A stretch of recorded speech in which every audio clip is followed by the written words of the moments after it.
어서오세요, 어서오세요. 도봉구 창동 사는 불량주부 망치부인이 운영하고 있는 생방송 시사수다방에 오신 것을 환영합니다. 반갑습니다. 감사합니다. 어서오세요. 네.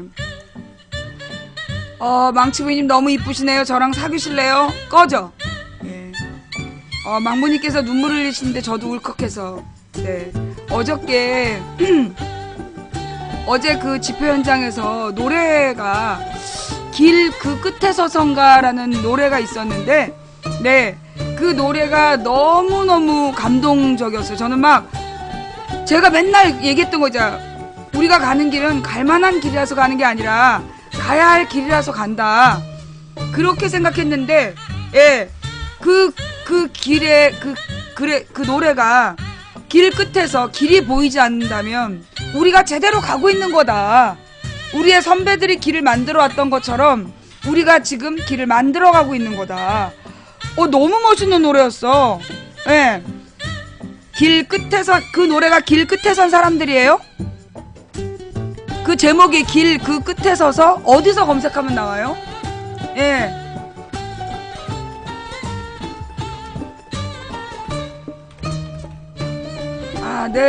우리 벅스에는 없는 것 같고, 예.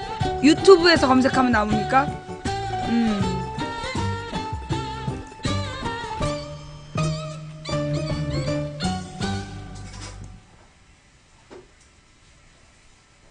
이건 한국이네. 유튜브 코리아가 있네? 어머. 유튜브 코리아 이거 곤란한데?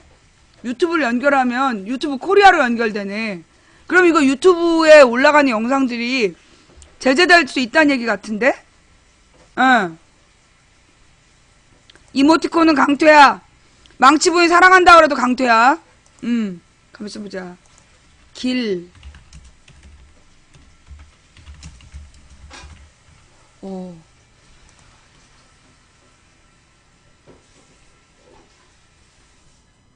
그냥 이 성균관대 이 노래 이거 하면 되나?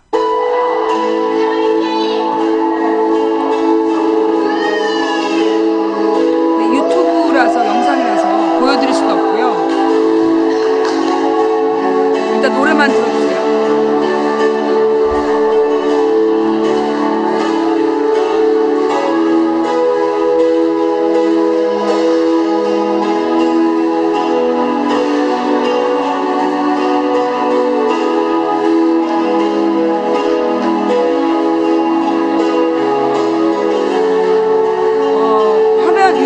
올라온 화면을 제가 방송에서 틀면 가끔 저작권 때문에 걸리더라고요. 예, 그래서 소리만 들게요.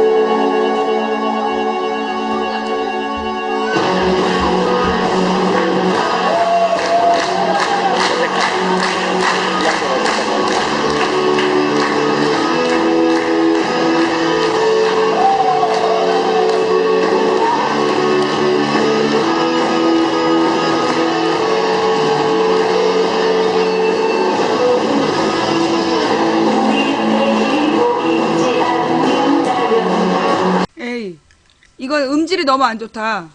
예. 음질이 너무 안 좋아. 네. 이게 지민주 씨가 부른 노래예요?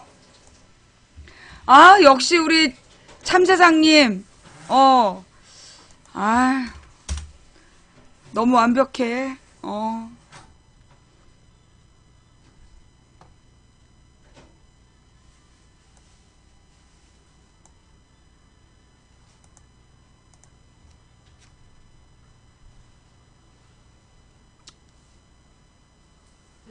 내가 다시 노래할 수 있는 힘들이 이런 데서 생겨요. 여러분들도 저한테 에너지를 받겠지만 저는 더 많은 에너지를 가지고 집으로 돌아가기 때문에 정말 저희들한테는 지금 파업 현장에서 주로 노래하시는 분인가 봐요. 맞습니다. 진짜 미녀인데. 조금 전에 제가 갔던 데가 어디냐면 안산에 있는 한 병원에 갔다 왔어요. 한도병원이라고. 나이가 60 정도 되신 어머니들이 계시는 곳에 간호사는 한 명 조합원으로 있고 나머지는 다 영양사들입니다. 노조를 만들어서 노조를 인정해달라는 그 이유만으로 회사가 병원이 폐업을 하고 지들끼리 딴 데로 옮겨간 겁니다. 그 노동자들이 비를 흠뻑 맞으면 울면서 집회를 하는데 여러분들 얘기를 하니까 가슴으로 함께 울어주면서 가면은 꼭 동지들에게 자신들의 연대의 마음을 달려가지는 못하지만 전해달라고 했거든요.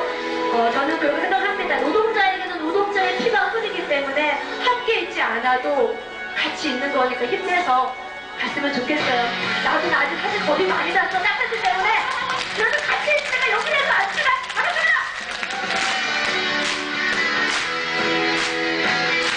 자, 길 무릎 끝에서라도 부를게요. 자, 길이 없으면 앞으로 나오죠.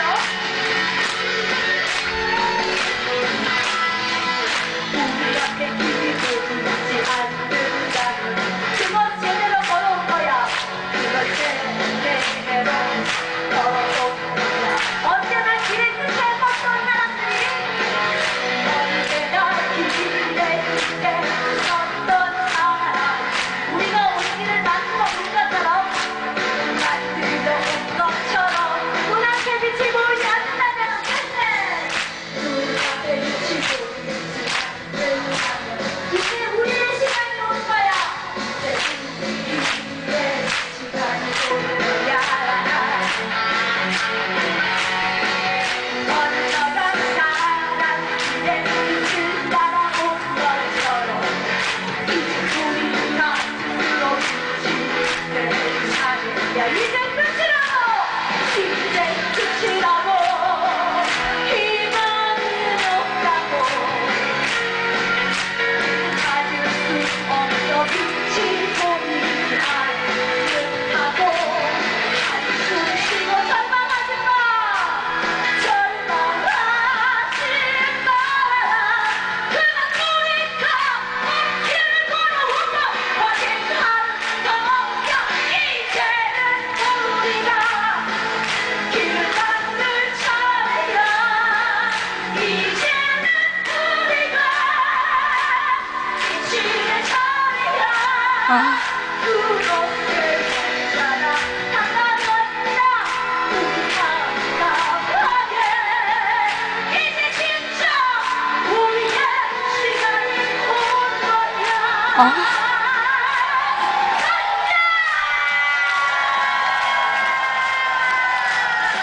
언제 노동자들의 투쟁이 쉽게 끝난다고 믿습니까?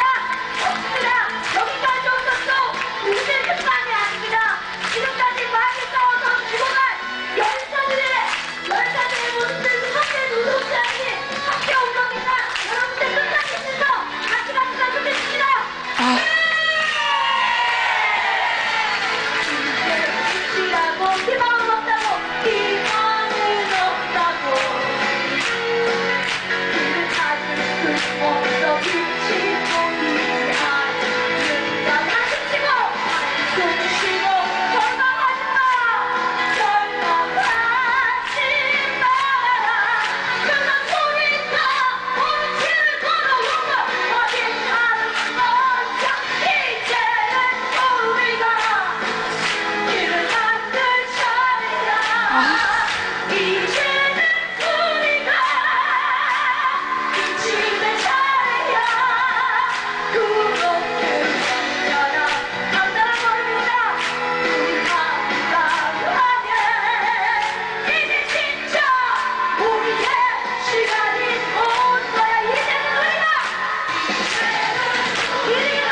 이 노래가 2009년에 나왔대요?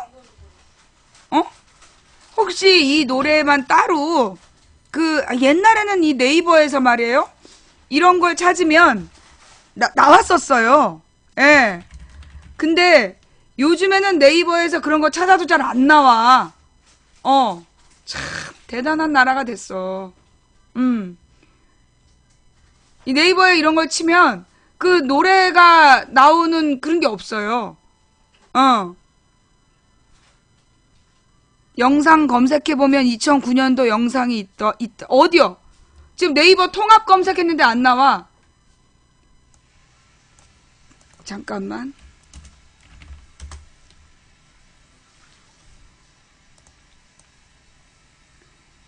전부 다 좋은 글.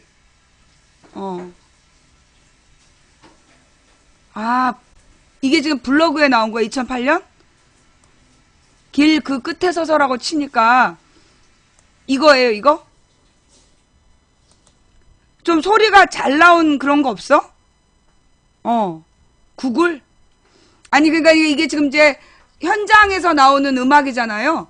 예, 현장에서 나오는 음악인데, 원래 원곡, 녹음된 원곡은 없나? 녹음된 원곡을 들을 방법은 없어요? 저 전부 다 엉뚱한 게 나와. 이게 파업할 때, 그러니까 파업 현장에 서서 부르는 노래들인 것 같아요. 예. 음원을 찾는 거지. 지민주 홈페이지?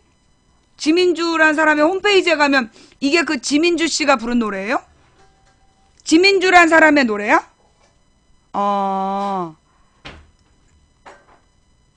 PL 송 가면 민가 음원 다 있다? 그러니까 들을 수 있는, 그러니까 원래 지민주라는 사람의 원곡이군요. 잠깐만.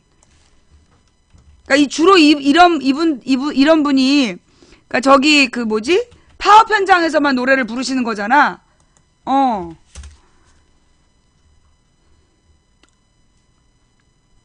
떨려. 원곡을 이 페이지 표시할 수가 없다는데? 예. 이 페이지를 표시할 수가 있대요. 표시할 수가 없대. 다음 검색하면 원곡이 나옵니까? 옛날에는 이 네이버에서도 음악을 검색하면 잘 나왔는데 요즘은 뭐 다른 게 없어. 지민주, 네이버에서 차라리 지민주를 검색하면 나온다.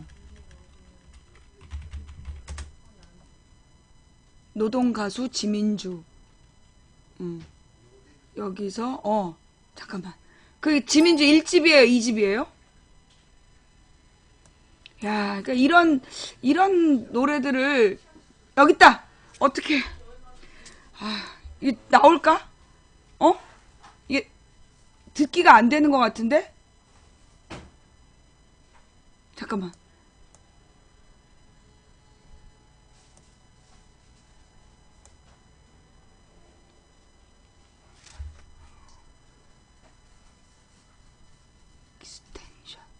이런 거 혹시 추가 기능 깔았다가 나중에 우리 재방송 안 되고 그러는 거 아니겠지?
노래는 그 원 녹음이 별로 안 좋다.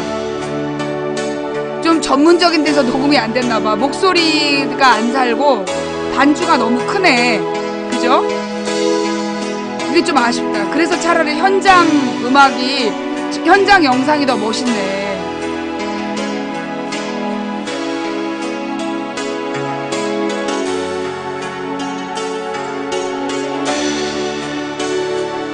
이 부분은 그 팩트TV 영상에 올라가 있지 않을까요? 어제 거? 어제 그 공연장 너무 멋있었는데.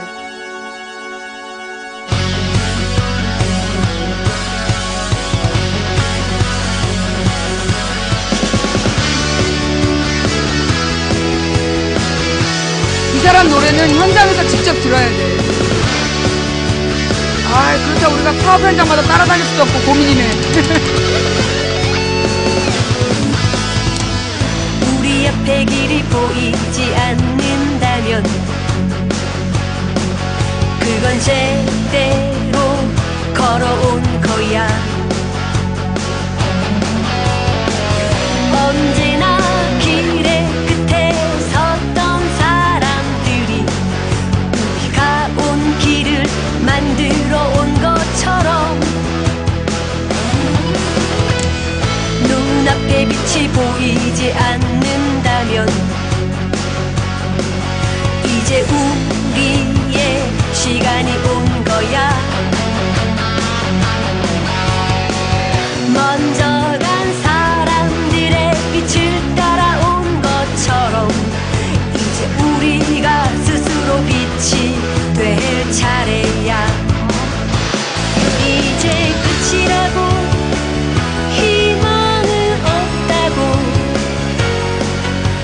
찾을 수 없어. 빛이 보이지 않는다고 한숨 쉬고 절망하지 마. 그건 우리가 옳은 길을 걸어온 걸 확인하는 거야. 이제는 우리가 길을 만들 차례야. 이제는 빛이 될 차례야. 그렇게 왔잖아.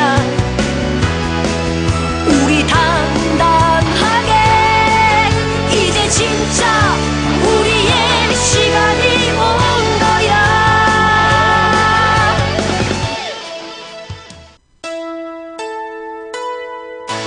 아, 이게 여기까지밖에 없구나. 그래서 우리가 지금 2절 이제 끝이라고 희망은 없다고 이 부분이 없고 그냥 우리가 노래를 한 번 더 들은 거네. 안타깝게도 2절 부분이 없네요. 그러니까 이제 그 뭐라 그러나 녹음 상태가 너무 안 좋다. 이 원곡이 보니까 그 음악 반주는 너무 크게 녹음이 되고 그 이 가수의 폭발력은 녹음이 안 돼 갖고 원 음원이 별로 좋게 느껴지진 않는데요. 하여튼 이걸 현장에서 이 지민주라는 가수가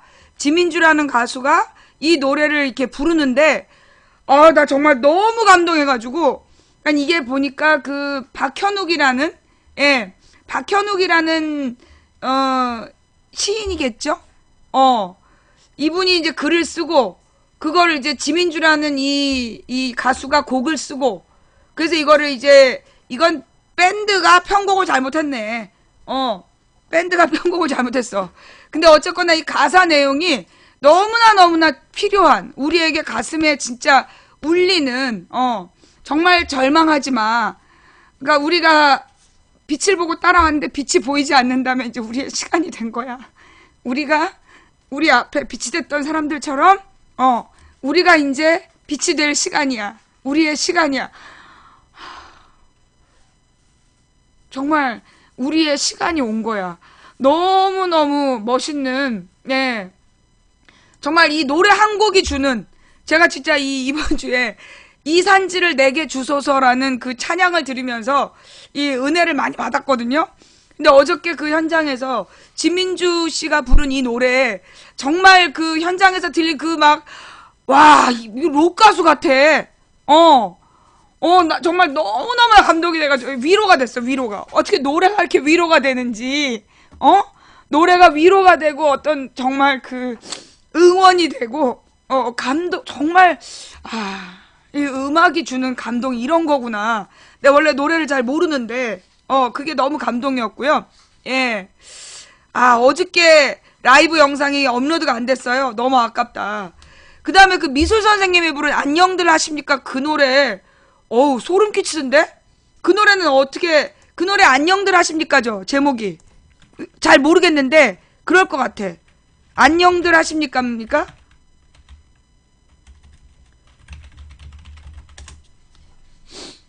노래 안녕들 하십니까라는 그 노래는 어디 가서 들을 수 있을까?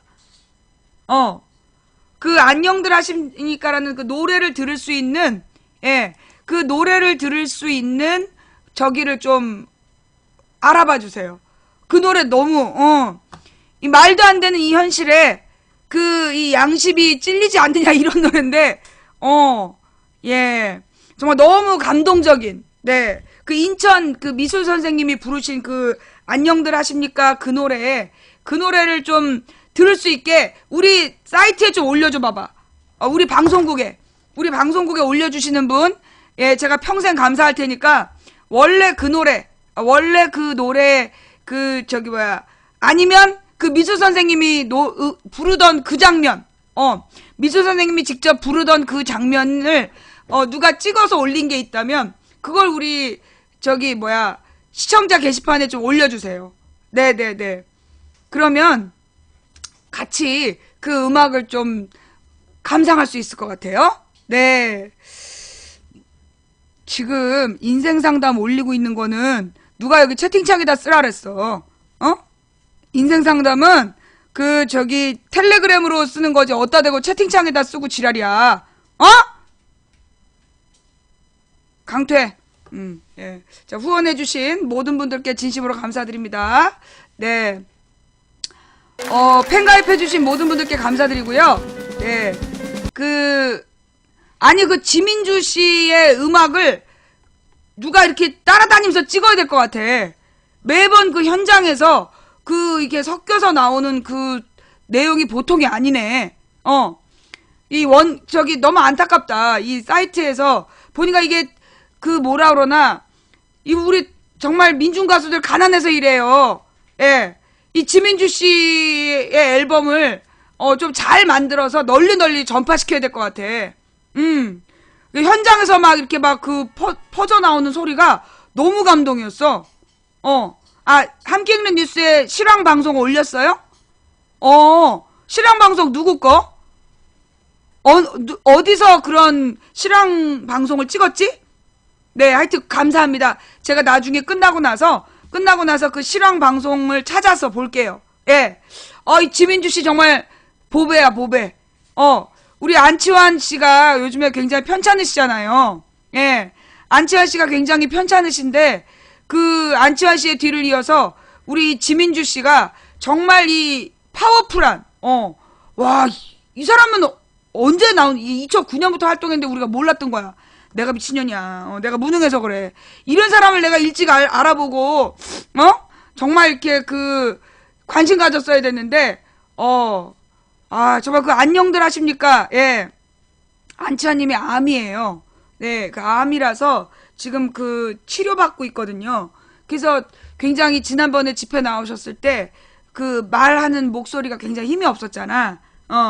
예, 그래서 그게 너무 가슴이 아프더라고요. 자, 하여튼 우리 지민주 씨 응원합니다. 앞으로 우리 지민주 씨를 적극적으로 후원하면서 우리 지민주 씨의 음반 이 길 그 끝에 서서가 싱글 앨범이라도 잘 만들어져서 좀 나올 수 있도록 누가 운동 좀 펼쳐봐. 그럼 나도 후원할게. 나도 이 지민주 씨의 음악을 제대로 만드는 뭐라 그러나 작업이 만들어지면 저도 거기에 펀드처럼 투자할 마음이 있어요. 많이 투자는 못하고 한 10만 원이든 5만 원이든 제가 이렇게 돈을 모아서라도 이 지민주 씨의 음악을 우리 모두가 잘 들을 수 있게 했으면 정말 좋을 것 같아요. 예. 하여튼 그래서 이제 어제 집회를 갔었는데 어제 광화문에서 제가 2시에 방송을 하기로 했는데 이렇게 장소를 선정을 잘 못해갖고 막 너무 사람들이 많아가지고 돌아다니다가 방송을 시작한 게 한 2시 50분? 2시 50분에 이제 방송을 시작했어요. 근데 방송을 그 길거리 수다방을 하는데 현장에 오신 분들은 정말 몰입도 있게 너무 잘 들어주시는데 방폭이 70번? 예. 어제 그 광화문 망치부인의 길거리 수다방이 방폭이 70번이었던 거야. 그래서 정말 너무나 네. 그 이제 계속 막 그 방폭이 막 몇 초 단위로 되더라고요. 그러다 한동안 좀 진행되다가 얘기가 재밌을 만하면 끊고, 예. 얘기가 재밌을 만하면 끊었다고.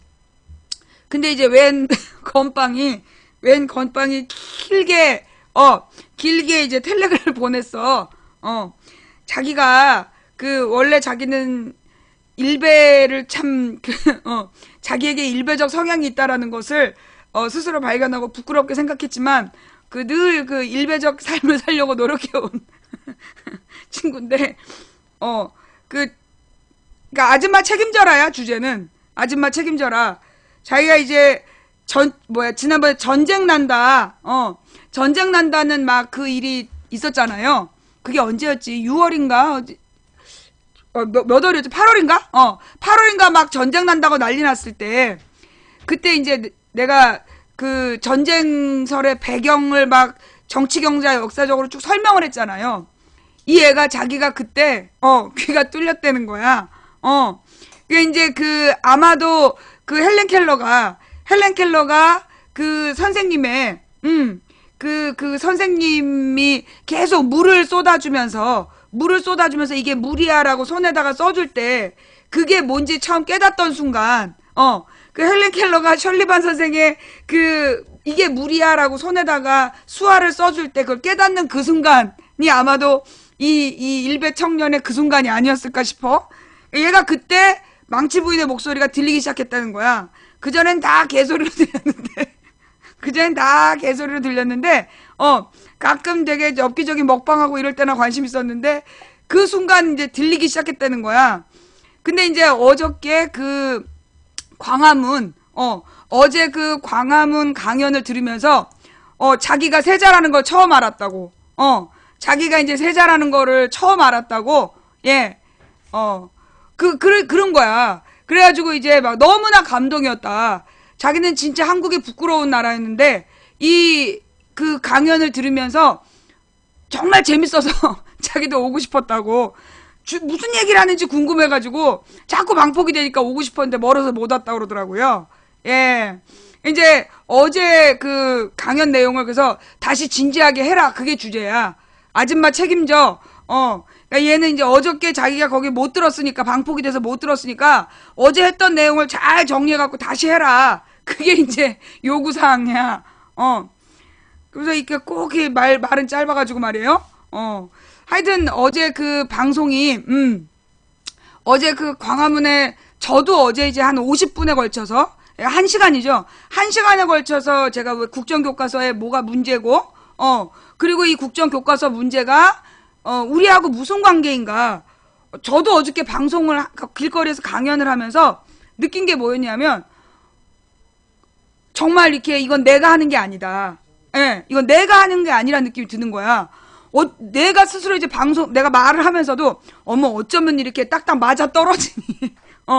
내가 어저께 말을 하면서 내 스스로 아니 어쩌면 이렇게 이게 논리적으로 말이 이렇게 완벽하게 구조를 갖고 있을까. 나도 내가 하는 게 아닌 거야. 어제 그 방송은 내가 하는 내용이 아니라 그 길거리 강연이 정말 이게 하나님께서 준비하신 어쩌면 이 국정교과서와 경제 문제를 이렇게 풀어내는 과정이 너무나 이렇게 내가 볼 때는 참 짧지만 완벽했던 것 같아. 그래서 1시간 동안 내 몇 달째 방송이 압축적인 엑기스로 나온 것 같더라. 근데 이제 그 내용을 녹화하지 못한 게, 그 내용을 참 녹화했더라면, 한 아쉬움, 그게 들더라고요. 그런데 딱 든 생각이 뭐냐. 내가 이 내용으로, 그러니까 우리 방송은, 우리 시청자들이 많이 듣던 내용이잖아. 하지만, 사실 우리 도봉산 입구에 맨날 왔다 갔다 하시는 어르신들 못 들었잖아요. 또 이게 무슨 그 요즘에 단풍철이라고 단풍 구경들 많이 온단 말이야. 단풍 구경하러 이 설악산에 놀러가는, 지리산에 놀러가는 분들이 이런 강연을 들을 방법이 없잖아. 그래서 내가 이 길거리에서 요 내용을 좀 방송하고 다녀야 되겠다. 그러니까 이제 그 길거리 수다방을, 그러니까 길거리 강연 형식으로 해가지고, 내가 이렇게 자주 하고 다녀야 되겠다는 생각이 들었어요. 여러분들은 어떠실지 모르겠지만, 제가 이제 앞으로 가능하면 그 토요일에는 시간을 내가지고, 전국을 돌면서, 전국을 돌면서 이 길거리 강연을 좀 해야 되겠다. 내가 어제 하면서 내 스스로가 그 자리에서 사람들 막 집중해서 듣는데, 우리 시청자분들이 막 와서 이렇게 집중해서 들어주시는데요. 너무너무나 좋더라고요. 그래서, 진짜 이 내용은 내가 1년 동안 전국을 돌아야 되겠다. 이 국정교과서와 경제 문제에 대해서 내가 이 내용으로 전국 일주를 해야 되겠다. 그런 생각이 좀 들었어요. 부산 갈 거야. 부산 왜 안 가겠어? 전국 일주에 부산은 뭐 대한민국이 아니야? 부산도 가지. 내가 이제 부산도 가고 대전도 가고 대구도 가고 내 이제 다 갈 거야. 그러니까 진정을 하고. 나 진짜 내가 어디 전국 수다방만 간다고 그러면 막 디립다 막 어디 안 올 거냐고 막 들이대는 사람들 때문에 내가 말을 못 하겠어. 전국을 내가 다 돌 거야. 전국을 다 돌 거니까 일단 진정을 해. 알았어. 자, 그래. 그 관악산 입구도 갈게. 자, 진정들 하시고. 문제는 뭐냐면요. 자기네 동네 오라고 막 떠든 사람들이 진짜 그 동네 가면 안 온다? 그리고 오라 소리만 하지 말고 내가 갈 수 있도록 준비를 해야 될 거 아니야. 망치 부인이 왔으면 좋겠다 싶은 사람들 기본적으로 그 집회 준비해 놓고, 그 다음에 이 사람들 많은 데에다 집회 준비해 놓고, 음향시설 준비해 놓고, 그리고 날 불러. 그러면 내가 가지. 뭔 말인지 알겠어요? 그게 이제 여러분들이 여러분들이 나를 부르고 싶다, 길거리 강연을 망치분을 부르고 싶다 싶으시면 우리 강연을 방해하지 못하게, 우리 강연을 방해하지 못하게 여러분이 스스로 집회 준비를 그 시민단체나 이럴 때 물어보면 하는 방법을 알려줄 거 아니야. 그러니까 이제 그 시민단체에 물어봐서 집회 준비하는 그 장소 정하고, 그 다음에 음향 설치까지 다 준비를 해놓고 나를 부르라고. 그럼 내가 갈 테니까. 뭔 말인지 알았지? 그래서 이제 이 사람들이 많이 지나다니는 길거리에서 할 수 있도록, 하여튼 해놓고 부르시면, 지난번에 양평 시민단체 너무 좋았잖아. 양평 시민단체가 너무 좋았는데, 나는 밤늦은 시간에 돌아가시라고, 집에들 다 가시라고 짧게 끝냈는데 끝내고 욕을 많이 먹었어요. 왜 이렇게 짧게 했냐고. 그래서 이제 좀 그 양평도 다시 한번 가야 될 것 같은데, 그렇게 이렇게 준비된 모습으로 망치 부인을 부르면 가겠다. 우리 그거 한번 해봅시다. 우리 전국에 계신 시청자 여러분들이, 그렇게 이제 망치 부인의 전국 강연회를 스스로 준비하는 거야. 작년에 왜 그 미주 갔었잖아. 미국 갔을 때 그 미국의 지역 분들이 서로 이제 준비 다 해가지고 돈도 모으고 장소 섭외하고 그래서 이제 강연을 했단 말이에요. 근데 이제 우리가 무슨 뭐 실내에서 그렇게 그러니까 실내에서 비싼 돈 주고 빌려갖고 강의하고 그럴 상황은 아니니까 우리는 이제 길거리 수다방이잖아. 길거리 강연. 그러니까 이제 길거리 강연을 각 지역별로 준비를 좀 해주시면, 그러니까 이렇게 했으면 좋겠어. 시청자 게시판에, 어느 지역 우리 망치부인 길거리 수다방을 준비합시다로 글을 올려. 한 사람이. 그럼 거기에 댓글로 그 지역 사람들이, 각자, 자기가 뭘 준비하겠다, 이렇게 댓글로, 서로 이렇게 쓰는데, 특히 이제 준비하겠다는 사람은 꼭, 확인을 해야 돼요. 왜냐하면, 지난번에도 음향장치가 준비가 안 돼가지고 되게 힘들었단 말이에요. 그래서 그러니까 장소를 사람들 많이 왔다 갔다 하는 길거리에서 집회 준비를 해놓고, 장소를 선정을 잘해야 돼, 첫째는. 그 다음에 집회 준비를 해놓으시고, 집회 신고를 해놔서 아무도 방해하지 못하게 하고, 그 다음에 세 번째로는 사실 우리가 그렇게 막 빵빵하게 뭐 어마어마한 그런 음향장치가 필요한 게 아니잖아요. 여기 한 그 근처에 지나다니는 사람 반경 한 2, 30m만 들리면 되는 음향장치니까 예, 그런 거를 각각 준비하셔가지고 망치 부인을 부르란 말이야. 그러면 내가 갈 테니까 내가 강연료 안 받고 가서 할 테니까 그런 길거리 강연을 여러분들이 그 지역 분들이 뭐 한 10분이 모여서 뭐 음향 장비를 빌리는데 한 10만 원 든다. 그럼 10,000원씩 내셔갖고 음향 장비를 이렇게 빌려놓고 저를 부르시면 네 제가 가서 방송을 하면 되잖아요. 그죠? 예. 예. 대전 복합 준비하도록 노력해야겠군. 무슨 얘기지? 대전 복합이? 예. 네. 온라인에서 백날 떠들면 뭐 하나요? 라고 얘기하시는데요. 사실은요, 이 온라인에서 백날 떠드는 게 영향력을 갖습니다. 저는 정말 제 방송이 그동안에 쭉 진행이 되어 오면서 어제 그 자리에서 그 학부모가 나와서, 내가 이제 맨 처음에 이 국정교과서가 왜 문제인지 처음에 얘기했잖아요. 내가 학원에서 애들 가르쳐 보니까 알겠어. 국정교과서로 한 권으로 통일을 하면 애들이 아주 구석쟁이까지 다 외워야 된다. 우리 옛날에 그랬다. 우리가 한 권의 역사교과서를 공부할 때는 정말 그러니까 뭐 사진 귀퉁이에 나오는 날개에 나와 있는 보충 설명까지 완벽하게 외워야만 시험을 볼 수 있었다. 근데 이게 8종으로 구분되어 있을 때는 각 각 교과서에서 중심적으로 다룬 내용만 뽑아서 내기 때문에 그렇게 귀퉁이에서 문제를 낼 수가 없다. 근데 국정교과서가 되면 아이들이 국사 공부하는 게 정말 더 어려워진다. 어느 귀퉁이를 꼬아서 낸다. 그 얘기를 내가 처음으로 했는데 지금 이 얘기가 엄청 퍼져나간 거야. 예. 그 얘기가 엄청 퍼져나가가지고 어제 그 학부모도 국정교과서가 훨씬 더 어렵다. 지금 이게 엄마들 사이에서도 굉장히 많이 펼쳐지고 있다며. 그러니까 내신 역사하고 그 내신 국사시험하고 수능 국사시험하고 달라졌다는 거야. 14년부터. 예. 그러니까 14년, 15년은 이 역사시험이 교과서 8종으로 보기 때문에 시험 문제가 더 쉬워진 거야. 애들 점수가 올라갔어. 근데 그 전에 14년 전에 13년까지는 국정교과서 한 권으로 시험을 봤기 때문에 애들 성적이 되게 낮았던 거야. 평균 점수가. 왜냐면 귀퉁이를 꼬아내기 때문에. 그래서 이제 국정교과서라는 건 단 한 종의 교과서로 전국의 아이들이 공부하는 거다. 그러니 전국의 수십만 명이 단 한 권을 외우는 거야. 그러니 제일 잘 외우는 애들이 유리할 거 아니야. 그죠? 근데 8종으로 나누어져 있으면 시험을 귀퉁이에서 못 낸다고. 중심 주제만 낼 수 있는 거지. 예.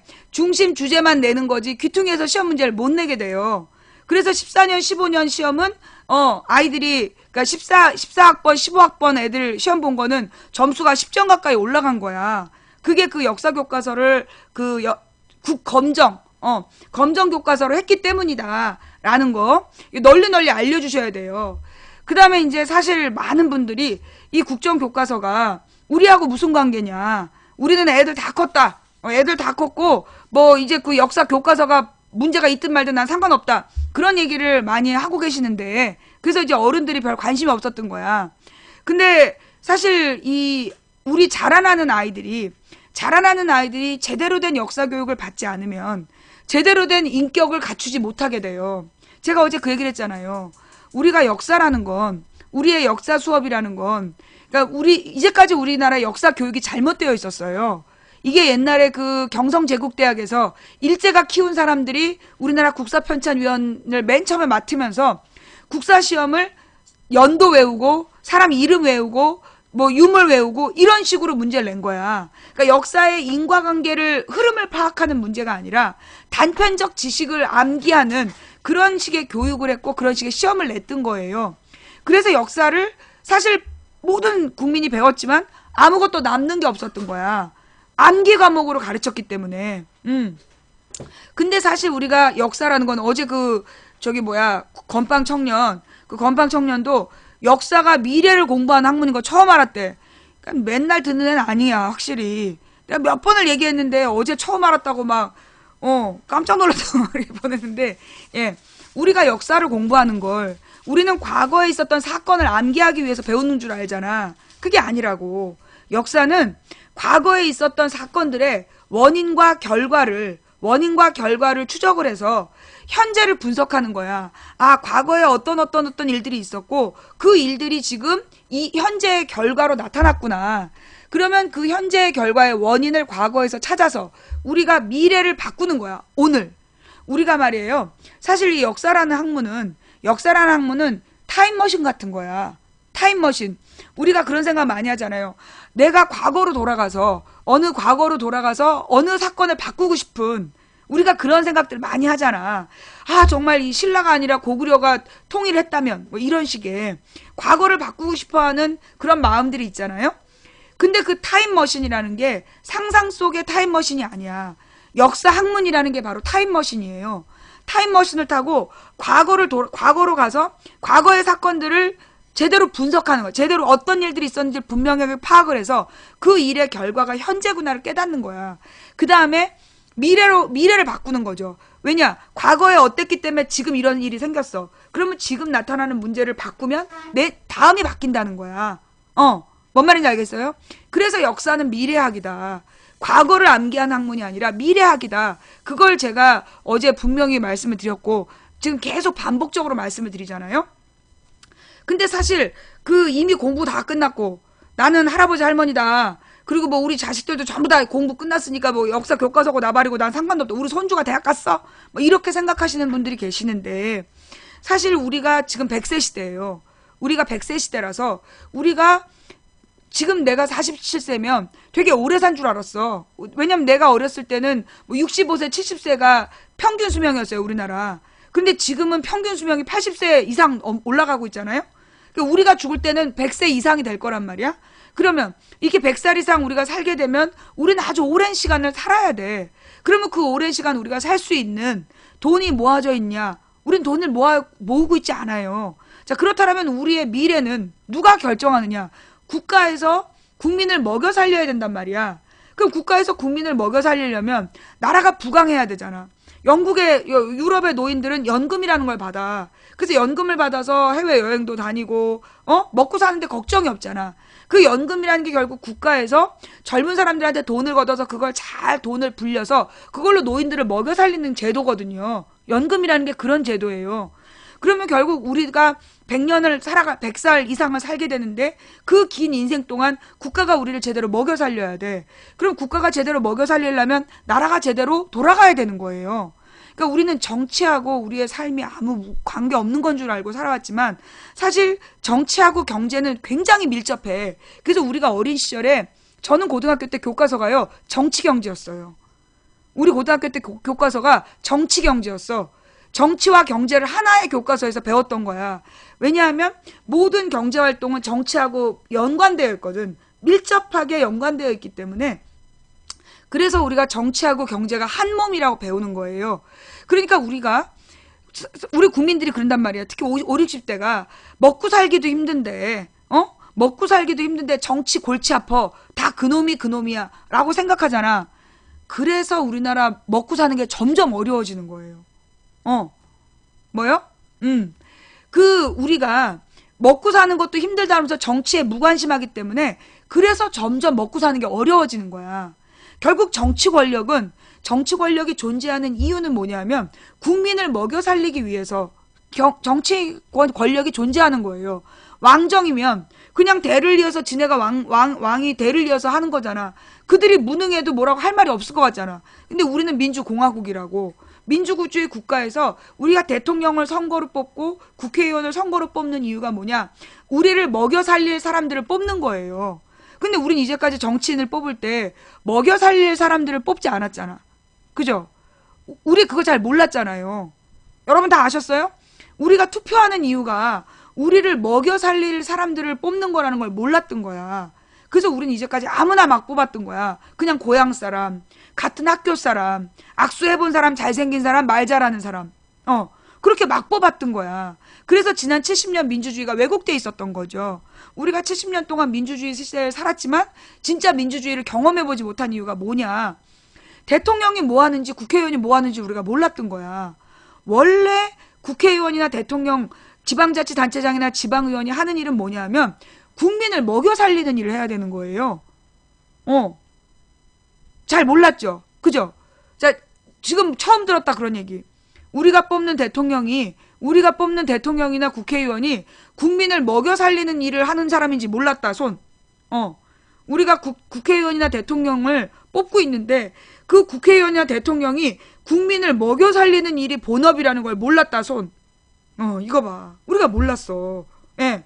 왜 우리가 기억나시죠? 우리 어린 시절에 정치와 경제를 하나의 교과서로 배웠던 거 40대 이상은 알 거야. 교과서가 정치와 경제가 한 권이었어.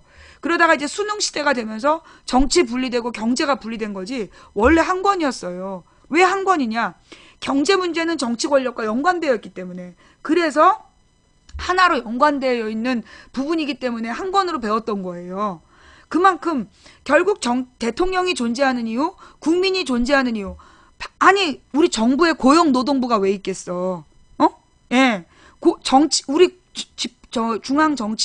중앙정치 그 정부 부처에 고용노동부가 있잖아요. 그죠? 아니 고용노동부가 왜 있겠어? 아니 중앙정부에서 고용노동부가 있는 이유가 뭐겠어? 국민을 더 많이 고용할 수 있도록, 국민의 노동 조건이 더 좋아질 수 있도록 존재하는 부서가 고용노동부예요. 그러니까 우리는 사실 그렇잖아요. 아니 왜 노사정 협의회를 하겠어? 정부가 노동자가 사업주의 관계를 왜 테이블을 만들어야 되겠어? 그게 정부의 원래 역할이에요. 우리가 몰랐던 거야. 왜? 언론에서 가르쳐주지 않았거든. 우리나라 언론에서 정부가 국민을 먹여 살려야 된다는 걸 가르치지 않았어. 언제나 이 언론의 드라마나 이런 데 뭐라고 나와? 가난은 나라님도 구제 못해. 그렇게 가르쳤잖아요. 그죠? 맨날 가난은 나라님도 구제 못한다. 그렇게 세뇌시켜갖고 우리는 정치하고 먹고 사는 문제는 별개의 문제인 줄 알았던 거야. 그게 아니라는 거죠. 정치하고 먹고 사는 문제는 한 몸이에요. 하나의 문제야. 정치 권력이 존재하는 이유가 바로 먹고 사는 방법을 잘 제시한 놈이 권력을 찾는 거야. 그게 민주주의의 원칙이에요. 민주주의에서 선거하는 이유가 우리를 더 부강하게 만들, 우리를 더 부자 만들, 우리 국민들 더 잘 먹여 살릴 사람을 뽑는 거. 그게 선거였던 거야. 근데 이제까지 우리는 그걸 몰랐던 거예요. 그래서 사실 근데 그걸 언제 알게 됐느냐? 이번에 박근혜를 뽑으면서 사람들이 뭘 기대했어? 박정희가 그 이승만 때하고 달리 박정희 때 사람들이 먹고 살만해졌으니까 박근혜가 대통령이 되면 지 아버지한테 뭔가 배웠겠지. 그래서 국민을 먹고 살게 해주겠지. 그런 마음으로 박근혜를 뽑아줬던 거야. 그런데 박근혜가 딱 대통령이 돼서 한 일이 뭐예요?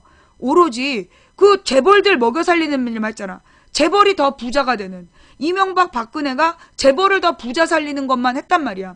사실 말이에요. 옛날 김대중을 뽑고 노무현을 뽑았던 이유가 뭐냐. 과거에 이승만, 박정희, 전두환 시대를 거치면서 재벌들이 부자가 됐어. 그 다음에 노태우, 김영삼 10년 동안 어떻게 됐어요? 빈부격차가 점점 심해지기 시작한 거야. 그러면서, 그럼 이제 김대중을 뽑아서 정말 이 서민이 잘 사는 나라를 뽑아보자. 그러고 싶었지만 사실 김대중은 IMF 체제였고. 그 다음에 노무현을 뽑을 때, 노무현은 정말 고등학교밖에 안 나온 그런 사람이니까 우리들 이 무지랭이 서민들의 삶을 알 거야. 그래서 먹고 살게 해줄 거야. 뽑았어. 근데 김대중, 노무현 때도 내나 재벌들은 더 잘 살게 되고 우리 서민들은 별로 잘 사는 게 티가 안 났어. 그래서 우리는 김대중, 노무현한테 실망을 하고 이명박을 뽑았던 거야. 왜냐? 이명박이 뭐라 했어? 국민을 부자 만들어주겠다라고 얘기했거든. 그래서 국민들이 모두 이명박이 국민을 부자 만들어줄 거라. 왜? 평사원에서 CEO가 됐으니 모두 우리 이렇게 깝깝한 서민들을 정말 부자 만들어줄 것 같다. 그러면서 뽑아준 거야. 그런데 부자는 누가 됐어? 재벌만 5배로 부자가 된 거야. 이명박 때 그 삼성 주식이요? 30만 원대 초반으로 시작했어요. 36만 원으로 시작한 삼성 한 주 주식값이 이명박 말기에 140만 원까지 가. 그럼 5배가 올랐다는 거야. 그럼 결국 삼성 주식을 제일 많이 갖고 있는 이건희 일가가 재산이 5배로 불었다는 얘기예요. 재벌들은 재산이 5배로 불었어. 이명박 때. 근데 우리 서민들은 더 가난해졌어. 부동산 가격 다 떨어졌잖아. 재산 가치 떨어졌지. 그 다음에 전세 살던 사람 월세로 돌리면서 전세금도 날렸잖아. 더 가난해진 거야. 그 다음에 그 대기업 다니는 사람들 전부 다 정리해고 돼갖고 비정규직으로 들어갔으니 임금 깎였지. 임금 깎여, 전세금 날려, 집도 날려, 퇴직금 날려, 국민은 더 가난해진 거야. 그래서 막 화가 났어. 그래서 이명박 말기에 국민들이 뭘 요구했느냐? 경제 민주화. 그러니까 박근혜 공약에 경제 민주화가 들어갔잖아. 경제 민주화라는 게 뭐예요? 이 빈부격차를 줄이겠다는 거야. 부자들의 재산을 부자들로부터 세금을 걷어서 서민들에게 복지 혜택을 주겠다. 그게 경제 민주화야. 다 같이 먹고 살자. 그게 경제 민주화의 개념이란 말이야. 그래서 비정규직은 정규직으로 바꿔서 먹고 살게 해주고, 그 다음에 대기업이 중소기업에 제대로 된 납품값을 주게 하고, 이거를 경제 민주화라고 얘기하는 거고, 박근혜가 그걸 공약으로 달았단 말이에요. 그러면 그걸 박근혜를 뽑은 사람들은 그걸 기대했던 거야. 그런데 박근혜가 대통령이 돼서 어떻게 했어요? 공약을 싹 입 닦았잖아. 싹 입 닦아버리고 공약을 개무시하는 거야. 그러면서 이제 국민들이 막 이제 절망을 했어. 그래, 지가 경제민주화 말이 쉽지 되겠어? 그러고 이해하려고 그랬는데, 박근혜 임기 초기에 국정원 댓글 사건 터졌어. 세상에, 우리가 찍어줄 때, 박근혜가 댓글을 쓰지 않은 불쌍한 여직원이라 그래서 찍어줬는데, 그거 찍은 사람도 한 5% 돼요. 국민 중에 5%는 박근혜를 믿고 찍었어. 그런데 알고 보니까 세상에, 문재인은 믿어도 민주당을 못 믿은 거야. 왠지 민주당에서 사기쳤을 것 같아갖고 박근혜 말을 믿고 찍어줬는데 증거가 나왔어. 이런? 그런데 국민들의 분노가 막 모아질 때쯤 이석기가 쿠데타를 준비했다. 내란 음모했다. 이래가지고 후지부지가 돼버린 거야. 근데 그 다음에 2014년 1월 달에 국정원에서 간첩 증거를 조작했다는 게 중국을 통해서 증명이 된 거야. 국정원, 그러니까 이명박이 시작한 유우성이라는 서울시 공무원 간첩 사건이 14년 1월 달에 박근혜가 뽑은 국정원에서 간첩 증거를 조작한 거야. 중국 문서를 조작했던 게 들통이 났어. 그래갖고 분노가 일고 있는 상태에서 세월호가 터진 거야. 그런데 이 세월호 문제가 터졌는데 처음에는 500명의 잠수사가 구조하고 있고 전원 구조했다. 개뻥을 쳤는데 나중에 알고 보니까 그게 생 거짓말이었어. 전부 다 거짓말이었어. 그러면서 국민들이 분노하니까 분향소에 가서 분향을 하는 영상 찍어갖고 돌렸는데 그게 쇼였다는 게 들통이 났어. 그 다음에 분향소에 와가지고 마주보고 있었던 할머니는 동원된 아줌마인 것도 들통이 났어. 그 다음에 눈물을 줄줄 흘리면서 모든 게 대통령 탓이다. 그러더니 그날 놀러 갔어, 해외로. 그거 아침에 그거 떠들고 그날 놀러 갔어. 그 뒤에 쌩 까버리고 지방선거 끝나니까 완전히 독재 정치를 시작하는 거야. 밀어붙여. 완전히 양심이라는 단어 자체를 모르는 인간처럼 밀어붙이는 거야. 그러더니만 그래서 그렇게 작년 한 해가 가고 그 다음에 세월호 유가족에 대한 허위사실 지속적으로 유포시키고 그러면서 카톡을 통해서 허위 거짓말을 계속 퍼뜨리면서 간신히 한 해를 넘겼어. 그러다 올 초에 뭐 생겨? 누구였지? 성완종 리스트. 내가 왜 친이냐? 나는 친박이다. 그러면서 친박 주요 인사 7명한테 자기가 돈 줬다. 명단 써놓고 자살을 해버렸어. 근데 그 명단에 대해서 조사했어? 제대로 안 했어. 수사 안 하고 그냥 흐지부지 됐어. 이왕구하고 누구였지? 홍준표만 기소되고 나머지는 기소 안 되고 그 5명은 지금도 뻔뻔하게 잘 살고 있어. 그래서 상황이 애매할 때 메르스 터졌어. 근데 이 메르스도 어땠어요? 맨 처음에 정부에서 첫 번째 환자가 자기 메르스인 것 같다고 의심된다고 그러는데 아니라고 6일 동안 정부에서 부정을 한 거야. 그러면서 그 6일 동안 여러 환자한테 접하는 바람에 그래서 국민 백몇십 명이 감염되고 평생 폐에 섬유종 흔적을 갖고 살아야 돼. 그리고 죽은 사람이 수십 명이야. 이거 정부 잘못이에요. 그러다가 메르스가 종식됐다는 발표를 서둘러 하고 싶어갖고 아직 다 낫지 않은 사람 낫다고 내보냈다가 다시 다시 그 바이러스가 보여진 거 아니야? 그 사람이랑 접촉한 사람들 지금 다시 격리된 거 아니야? 이게 박근혜 정부야. 그러면서 국민들이 그러면 그 정치는 못해도 그럼 경제라도 잘했냐? 응? 정치는 못해도 경제라도 잘했냐? 여러분들 그래서 박근혜 정부 들어서서 어떻게 집값은 올라가고 전세값은 내려가고 월세값 내려갔어요? 집값은 떨어지고, 그죠? 집값은 떨어지고 전세값은 올라가고, 그래서 전세값이 집값보다 비싸. 거기다가 전세가 거의 사라진 이유가 뭐야? 전부 다 월세로 돌렸어. 그래서 전세 보증금이 월세 보증금으로 전부 다 전환됐어. 그래서 더 먹고 살기 어려워졌잖아. 그죠?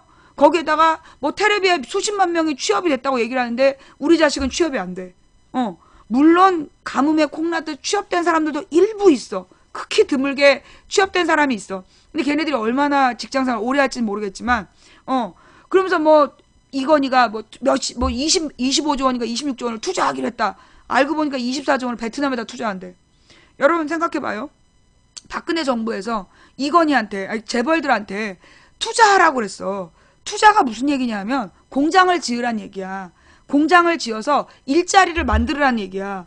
그걸 왜 박근혜가 했을까요? 그게 원래 하는 일이야. 정부가 그 기업으로 하여금 그 일자리를 만들도록 강제하는 게 원래 역할이에요. 그래서 한 거야. 그런데 이건희가 그 일자리를 베트남에 만들었네? 그러면 그게 투자야 아니야? 그거 투자한 거 아니야? 그러면 이건희와 재벌들한테 뭘 해줘야 돼요? 세금으로라도 걷어야 될 거 아니야? 그 사이에 이건희 일가의 자식들은 저기 전국 100대 부자에 들어갔어. 세계 100대 부자에 들어갔어. 우리나라 재벌들이 세계 100대 부자에 들어갔어. 왜? 그 이유가 뭐냐? 이명박 초기예요. 노무현 때 재벌과 기업들에게 걷었던 세금들을, 부자들에게 걷었던 세금을 수십조 원을 깎아줬어. 근데 그 이명박이 깎아준 세금을 박근혜가 도로 원상복귀 시켰냐? 더 깎아줬어. 그래서 재벌들한테는 돈을 계속 깎아주고 그 대신 누구에게? 국민들에게는 세금을 점점 더 올렸어. 그래서 연봉 2천에서 3천 사이에 있는 노동자들이 가장 세금 부담률이 비싸. 가장 구간에 있는 사람들, 2천에서 3천만 원 그 연봉 받는 노동자들이 낸 세금이 연봉 6, 7천 받는 사람들이 낸 세금하고 똑같아. 왜냐면 연봉 6, 7천은 비용으로 더 많이 쳐줘. 비용으로 더 많이 제껴주기 때문에 2, 3천 받는 월급쟁이들을 연봉 6, 7천 받는 사람하고 세금 차이가 거의 안 나는 거야. 그건 왜? 원래 옛날에는 3천 이상 버는 사람들한테만 걷던 세금을 2천 이상으로 줄여버린 거야. 그래서 실제로 소득은 줄었는데 세금이 늘어난 거야. 기준을 바꿔갖고 세금의 기준을 원래 이만큼 버는 사람부터 세금을 걷어야 돼. 근데 박근혜가 이 기준을 이렇게 낮춰버린 거야. 그래서 돈을 수입을, 그러니까 옛날에 이만큼 벌었던 사람이 이만큼 돈을 벌어? 원래, 진짜 우리 시청자님, 이거 보내주신 거 진짜 감사해요.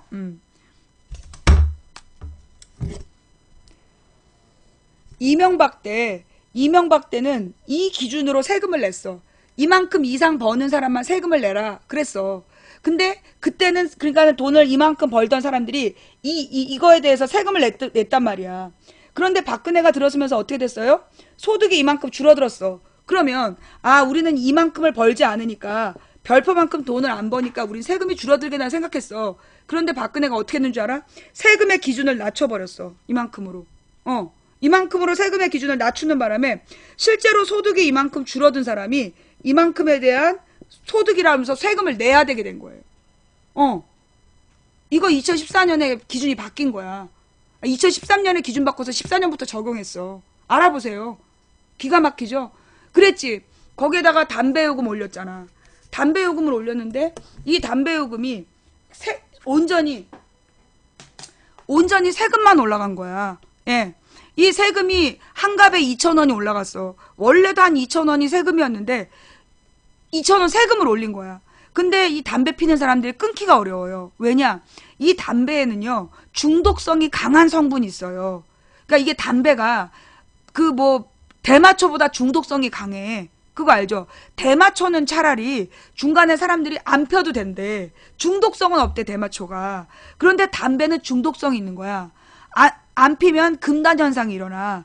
그래서 그러면서 이 담배에다가는 그 담배의 맛이 굉장히 복잡하대요. 그래서 민트향, 굉장히 나쁜 담배야. 민트향, 초콜릿향 이런 향을 넣어서 아이들과 그 여자들을 끌어들이는, 아이들과 여자들도 요 담배의 맛을 느끼게끔 아주 고도로 만들어낸 게 담배라는 거야. 그래서 그 담배에 발암물질이 수십 가지를 넣어놨는데 그게 중독성이 강하거든. 그러니까 이 담배세금을 올리는 게 결국 담배 요금을 올려서 세금을 올린 거. 원가가 500원도 안 돼요, 담배가. 원가가 500원이 안 돼. 그런데 그 담배를 2,500원으로 올린 게 결국 세금으로 올린 거거든. 그래서 담배를 줄이겠다. 근데 노무현 때 이 담배 값을 500원을 더 올리겠다 그랬어. 그때 박근혜가 길길이 날뛴 거야.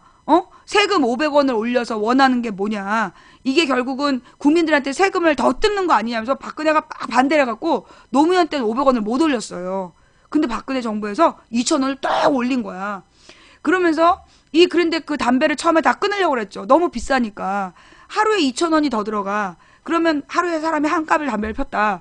그러면 열흘이면 2만 원, 한 달이면 6만 원의 소비가 더 늘어난 거야. 세금을 더 낸 거예요. 1년이면 72만 원이야. 72만 원이면 몇 평짜리, 30평짜리인가? 아니, 더 큰 60평짜리인가 집을 갖고 있는 사람의 재산세야. 72만 원이면요. 그게 아파트의 재산세예요. 굉장히 넓은 집 재산세만큼을 담배 피는 한 명이 그 세금을 부담하는 거야. 만약에 여러분 가정에 아들이 둘이다. 아들이 둘 다 담배 핀다. 아버지까지 담배 핀다. 그래서 하루에 한 갑씩 담배를 폈다. 그러면 셋이서 아파트 몇십 평짜리 아파트 재산세만큼을 1년에 내고 있는 거야. 얼마나 기가 막혀. 그죠? 실제로요. 금연율이 굉장히 연초에는 늘어났다가 많이 줄어들었어요. 그래도 담배 끊는 사람이 늘긴 늘었어. 담배 끊는 사람이 늘긴 늘었지만 문제는 뭐냐. 담배 하나로 늘어난 세수입이 엄청난 거야. 만약에 이 집안에 아들 둘인 집안에 아빠 아들 셋이 다 담배를 펴. 그러면 그 집은요 어마어마한 돈을 세금으로 내는 거야. 그렇게 된 거예요. 그래가지고 결국 담배세 때문에 담배를 올려가지고 담배세로 정부 세수입이 수십조 원 늘었어. 담배 세수입이 수십조 원 늘었어. 거기다가 과태료. 내가 그랬잖아. 옛날에는 그 경찰들이 정말 일부러 잘 보이는 사거리에 서 있어. 그러면 신호위반을 안 하는 거야. 사거리에 경찰차가 있으면 걸리지 않도록 사람들이 교통규칙을 잘 지켰단 말이야. 근데 요즘에 잘 보이는데 경찰이 있어? 잘 보이는데 없어. 어디가 있어? 숨어 있어. 우리 동네에서 내가 이제 그 이마트를 가는 길이 있는데 그 길이 그 길이 이제 이렇게 넓은 길이야. 넓은 길이 하나로 좁아지는 길이에요. 경찰이 여기 딱 숨어 있는 거야. 여기 딱 숨어 있다가 이렇게 오는 차를 잡아. 오는 차를 잡는데 이유가 뭐냐? 안전벨트 안 맸다고. 이 경찰이 말이에요. 이 길에 여기 서 있으면 저쪽에서 오는 사람이 경찰차가 있구나 싶어서 안전벨트를 맬 거 아니야. 근데 여기 안 보이는데 숨어 있다가 이 방향으로 오는 사람을 잡아. 그럼 이 방향에서 이렇게 보면 안전벨트 안 맨 걸 딱 볼 수 있다는 거야. 택시기사 아저씨가 설명해 주더라고. 그래서 안전벨트 안 맨 사람을 잡아내기 위해서 숨어 있는 거야. 왜? 각 경찰서에 실적을 부풀리기 위해서. 그 범칙금을 실적으로 부풀리게 하는 거예요. 그래서 이 경찰들이 계속해서 범칙금을 걷어야 되는 거야. 범칙금 대상자를 잡아야 되는 거야. 원래 경찰이 가르쳐서 좋은 방향으로 하게 해야 되는 게 경찰의 역할인데 지금 우리나라의 경찰은 지금 무조건 범칙금을 걷는 일을 시키는 거야. 그러면서 여러분 있잖아요. 이게 고도의 정치 작업이 있었어요. 여러분 왜 작년하고 재작년에 카톡으로 괴담처럼 돌았던 곧 교통법규가 엄격해진다. 그거 기억나요? 교통법규가 엄격해진다. 그래서 무슨 그 범칙금 늘어난다. 그 괴담 막 돌았잖아요. 그죠? 그 괴담이 막 돌았어. 그러면서 실제로 그만큼 다 는 건 아니야. 일부 늘어난 건 맞지만 그 당시 굉장한 괴담이었어. 그런데 그 괴담을 퍼뜨린 사람들의 목적이 뭐였냐면 겁을 주는 거야. 국민들에게 겁을 준 거예요. 내가 그 얘기했잖아. 그거 국민들한테 겁 주는 거다. 그 다음에 내가 뭐라 했어. 즉 자꾸만 과거의 사건들을 끌어내는 거는 뭔가 이상한 게 있다. 뭘 가리려고 하거나 뭔가 과거 정부에 대한, 과거 권력에 대한 공격, 그게 목적이다. 내가 그 얘기를 했잖아. 그래서 무슨 이제 이태원 살인 사건이니 뭐니 과거의 묵은 사건들을 자꾸 끌어내는 게, 그게 뭔가 과거 권력에 대한 공격을 준비하는 거다라는 내가 얘기를 했어. 기억나지? 두 가지. 그죠? 그거 기억나죠? 기억나요? 안 나요? 내가 그런 얘기를 했어요. 과거 방송 찾아보면 나와. 그런데 김어준의 파파이스에서 그 얘기가 나왔다며. 김어준의 파파이스에서 그 얘기가 나왔다는 거야. 자, 그 다음에 또 하나 있어요. 김어준의 파파이스에 나왔는지 안 나왔는지 모르겠는데, 왜 요즘에 경찰 여경, 여자 경찰이 자살하려는 아저씨를 꼭 끌어안는 사진 굉장히 막 인터넷에 쫙 퍼졌잖아. 그죠? 그러면서 근데 그 사진을 보고 사람들이 처음에 딱 감동을 했는데 누군가가 질문을 한 거야. 이 사진 찍은 사람은 누구지? 그랬더니 같은 파출소에 있는 상사가 찍었다는 거야. 아니 그러면 그 연약한 여경은 잡고 있는데 상사란 놈은 사진만 찍었어? 그러면서 사람들이 이상하게 생각하기 시작한 거야. 그러면서 보니까 여기저기서 여경의 미담을 만들어낸 거야. 여기저기서 여경 미담을 막 만들어서 퍼뜨리고 있었던 거예요. 예. 그러니까 조작까지는 아니지만 뭔가 이렇게 그 경찰의 이미지 작업을 한 거야. 그런데 이 두 가지가요. 경찰의 이미지를 되게 좋은 것처럼 좋게 미화하고 그러면서 국민들에게는 카톡으로 괴담을 풀어서 공포심을 조장하고 그다음 과거 사건들을 들어 올려서 과거의 경찰 권력에 대한 요즘에 지금 조이팔 얘기 나오면서 뭐라 그래. 경찰 비호 세력 나오잖아. 이게 뭐냐. 결국 과거 권력에 대한 그러니까 경찰이나 검찰이나 세력 다툼이에요. 경찰 같은 경우에는 원래 경찰로 쭉 잔뼈가 굵은 서장파가 있어. 그런 서장들은 나이가 많아. 60대 정도 된 경찰서장은 정말 밑바닥에서부터 올라온 승진해갖고 온 서장이야. 근데 경찰 서장들 중에 40대 경찰서장이 있어. 이 사람들은 누구냐? 경찰 대학을 나온 사람들이야. 그래서 경찰 내부에서 경찰청에도 소위 그렇게 밑에서부터 올라간 경찰과 경찰 대학 출신과 알력 다툼이 있어요. 내가 검찰도 그런 얘기를 한 적이 있는데 경찰들도 원래 경찰로 올라간 진급한 경찰과 그 다음에 그 경찰대학 나온 사람들 사이에서 권력 투쟁이 있어. 각각 자기 세력을 더 경찰청 요직에 앉히려는 권력 투쟁이 있는 거야. 그래서 지금 조이팔 사건이 그런 가능성이 있는 거야. 경찰 내부에서 소위 그 권력 다툼의 한 분야일 수 있다는 거지. 응. 자, 그 다음에 검찰도 그랬잖아, 내가. 검찰에 두 파가 있다. 그러니까 특수통이 있고, 그 옛날에 김영삼 때부터 권력자들을 추적해왔던 특수통 검사가 있고, 옛날에 그 이전에 박정희 전두환 때 공안검사 출신들이 있다. 그 두 세력 중에 특수통의 시대가 있었는데, 그 특수통의 시대를 박근혜가 최동욱 혼외자 사건으로 특수통들을 전부 다 잘라낸 거야. 그리고 옛날에 그 공안검사 꼬봉들을 다시 검찰의 핵심 인사로 지금 세우고 있는 중이란 말이야.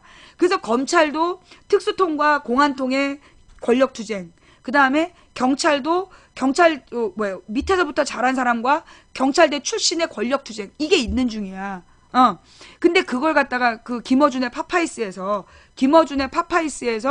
그 무슨 프로파일러가 나와서 방송한 게 있대요. 예. 그래서 이 과거 사건을 왜 들추나 여기에 대해서는 김어준의 파파이스를 한번 들어보라고 누가 얘기를 했는데 시간이 없어서 아직 못 들어봤어. 그래서 이게 지금 경찰을 미화하고 과거 사건을 들추고 그 다음에 겁을 주고 요 세 가지가요. 박근혜가 머리 좋네. 박근혜가 만든 게 아니야. 이게 박근혜가 만든 게 아니야. 이건 옛날부터 독재자들이 썼던 방식이야. 옛날에 독일군 나치들이 얼마나 자부심 있었는지 알아요? 독일군 나치들이요. 나치 장교는 최고의 엘리트란 자부심이 있었어. 그래갖고 하이틀러 이걸 하면서 너무나 쾌감을 느끼고 막 그랬었던 거야. 독일 나치들이.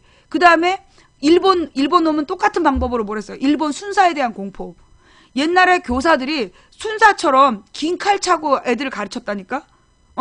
교사들이 긴 칼 차고 가르치고 경찰들이, 그러니까 일본 순사들이 칼 차고 돌아다니면서 조선 사람이 뭐 잘못하면 그 칼 빼들고 위협하고 그랬었어요. 그래서 경찰에 대한 그 어마어마한 위압감, 그 다음에 막 절대 권력, 이걸 만들어내는 거야. 그게 독재 정권이 항상 그래왔어. 비밀경찰. 소련도 그랬어요. 옛날에 소련에 KGB 말고 비밀경찰이 있어.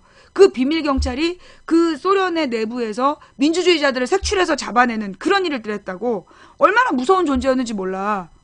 그래서 그 독재자들이 늘 했던 게 경찰 권력을 절대화시키고 그 권력에 대한 공포심을 유포하고 그러면서 경찰을 한편으로 미화해요.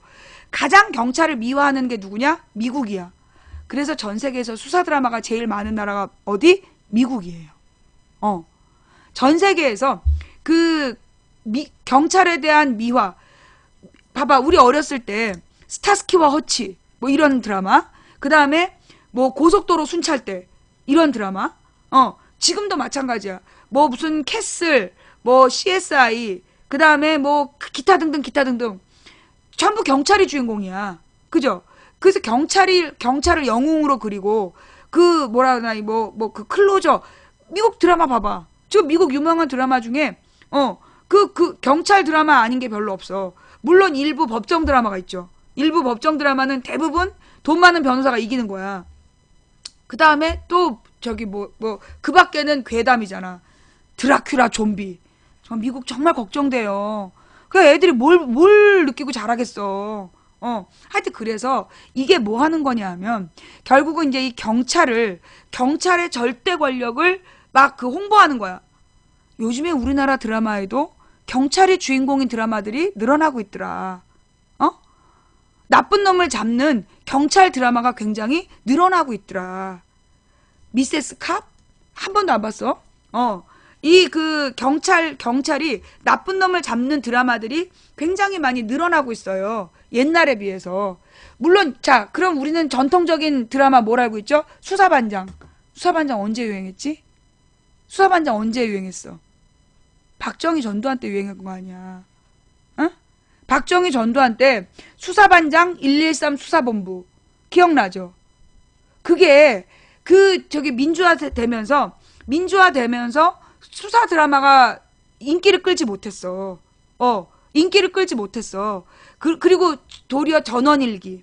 민주화된 다음부터 유행했던 게 전원일기, 대추나무 사랑 걸렸네, 포도밭 그 사나이 이런 것들이 소위 그 민주화된 다음에 나온 것들이에요. 그런데 이명박 된 다음부터 유명한 게 경찰청 사람들. 그지? 이명박 된 다음부터 경찰청 사람들이 유행하기 시작했잖아. 그러면서 그 경찰들을 주인공으로 만든 포도밭 그 사나이는 물론 이제 이명박 때 나왔지만 그 경찰들을 주인공으로 하고 막 나쁜 놈을 잡아들이는 그런 프로들 예능들도 많이 늘어났어. 그게 뭐냐면 결국 이 목적은 딱 하나예요. 경찰 국가. 이게 레이건의 전술이라며. 난 그건 잘 몰랐는데 레이건 때 그런 일이 많았대. 레이건 때 과거의 미제 사건을 막 이슈화 시켜갖고 범인을 잡겠다. 그런 쇼를 많이 했다는 거야. 결국 범인 잡지 못하고 처벌을 못해도 어쨌거나 우리는 과거의 불의를 무찌른다. 그게 레이건 정부의 이미지 전술이었대요. 그 한번 가서 그 김어준의 파파이스에 자세히 나와 있다니까 한번 보세요. 그래서 지금 이제 이 경찰 중심의 공안 통치를 하려는 세력들이 경찰을 미화하고 경찰에 대한 신뢰감을 주기 위해서 그러는 거야. 근데 실제로 우리는 어때요? 실제로 우리는 뭐 도둑 들었다고 신고해도 사람 안 다쳤으면 다행이라 그러고 두들겨 맞았다라고 얘기하면 사람이 죽은 것도 아닌데 뭐 그러냐 그러고 뭐 하나 신고해갖고 제대로 범인 잡는 게 없잖아. 그래서 사람들이 직접 범인 잡잖아요. 범인을 잡아다 줘야 돼.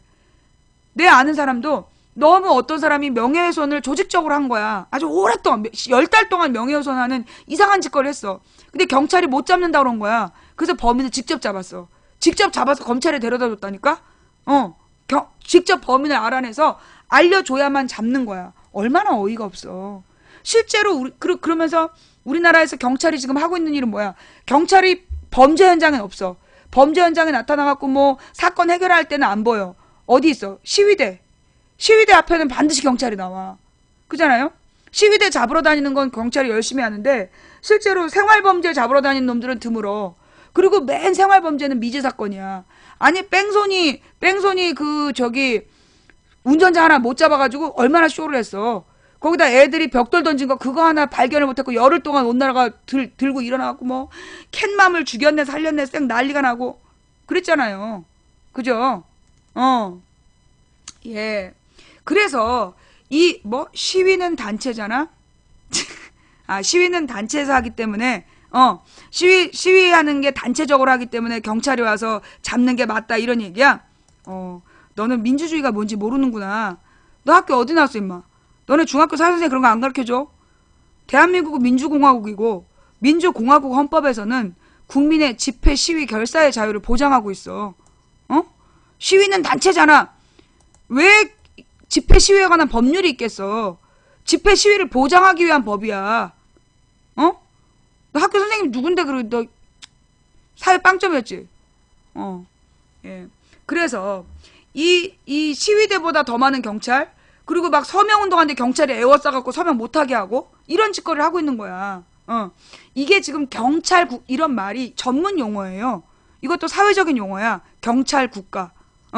경찰국가가 뭐냐면 미국이 만든 말이야. 미국이 자기네가 베트남 전쟁에서 패배한 다음에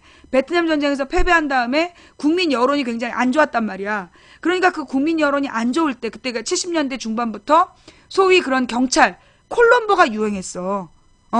그때 이 콜럼보 같은 게 뭐라 하나 굉장히 유행했던 거야. 그게 경찰 국가로서 그 사건을 해결하는 영웅을 만들어낸 거지.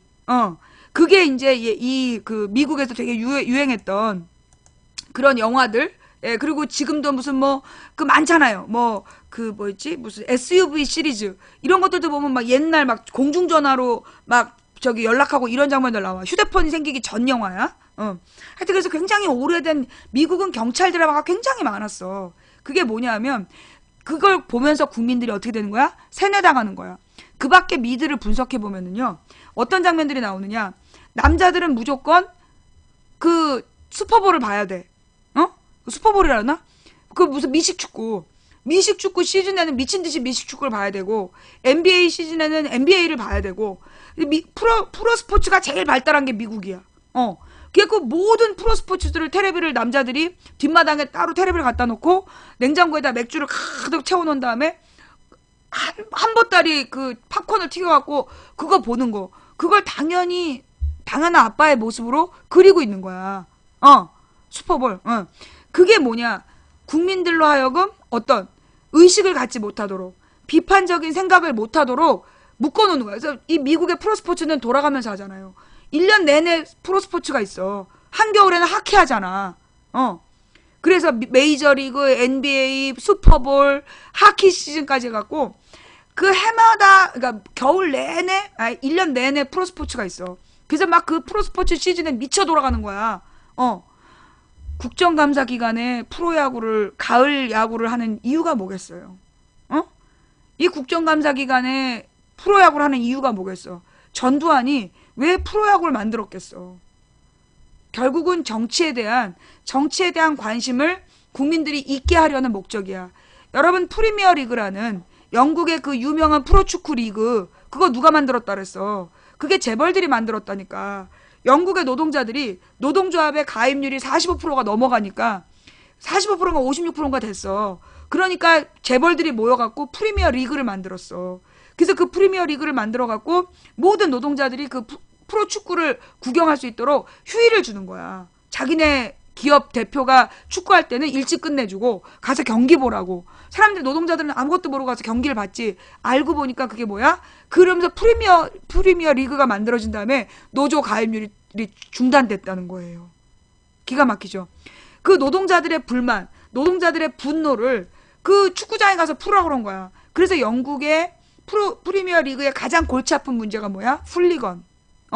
그 훌리건이라는 게 일부러 누군가 주도한 거야.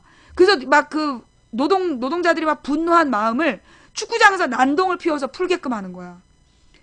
우리나라에서는 그 훌리건 같은 일을 어디서 하는지 알아요? 일베에서 하는 거예요.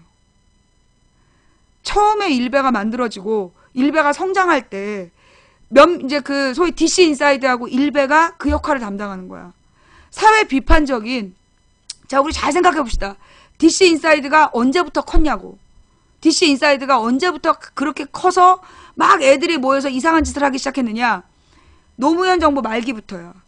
노무현 정부 말기에 노무현 정부 중반, 그러니까 2004년 지나가면서 2004년까지는 그 소위 서프라이즈라는 그 사이트가 있었고, 그게 모든 지식인들이 모여서 집단 지성을 자랑하던 곳이야. 그런데 그 서프라이즈에 요원을 풀었어.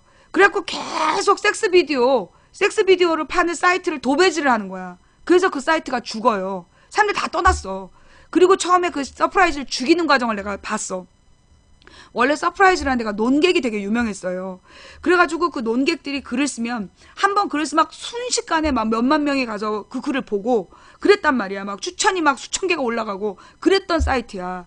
근데 그런 대표 논객이 한 열 몇 명이 있고 그 밑에 근데 그 사람들 글보다 사실은 진짜 대학원생이라든가 박사들이라든가 이런 사람들이 글을 많이 썼어. 가령 뭐 미네르바 같은 그런 글들이 소위 서프라이즈 같은데 되게 유명했던 거야. 그런데 그 유명했던 글들을 어떻게 죽이느냐 하면 이 그 중간 농객들 그 중간 농객들의 글이 굉장히 잘 만들어진 글이 올라와. 그럼 갑자기 그 엉뚱한 글 하나가 올라와요. 그러니까 그 대표 농객이 뭐 안 된다. 그러면 글이 올라와. 그러면 되게 잘 쓰여진 중급 농객에 잘 쓰여진 글을 묻히는 거야.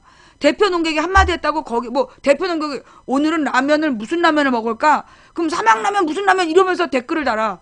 그러면 잘 쓰여진 그 글은 죽는 거야. 그 다음엔 어떻게 하냐? 그렇게 해서 하나를 죽이거나 아니면 그러니까 중급 농객들 진짜 내용 있는 글들을 썼던 농객들이 글을 올렸는데 한 사람 글엔 댓글을 막 달아줘. 추천을 해줘. 이 사람 글은 안 달아주는 거야. 그러면 자 이거 좀 중요한 얘기하니까 또 들어와서 방해질이야. 그러면 이 A하고 B라는 중간 농객 중에 비슷하게 좋은 글을 썼던 사람이야. 근데 A 글에다가만 댓글을 달아주고 B 글에는 댓글도 반응도 안 해주는 거야. 그러면 B는 더 이상 글을 쓰지 않게 돼. 그 다음에 A를 잡을 때는 또 C 글에다만 댓글을 달아서 A를 죽이는 거야. 그래서 중급 농객들이 수백 명 있었는데 그 사람들을 다 죽였어. 다 떠나게 해. 그 다음에는 대표 농객들끼리 이간질을 시키는 거야. 대표 농객들끼리 이간질을 시켜서 파벌이 갈라지게 해. 그래서 서프라이즈를 잡더라고. 그리고 난 다음에 뜬 게 DC 인사이드야.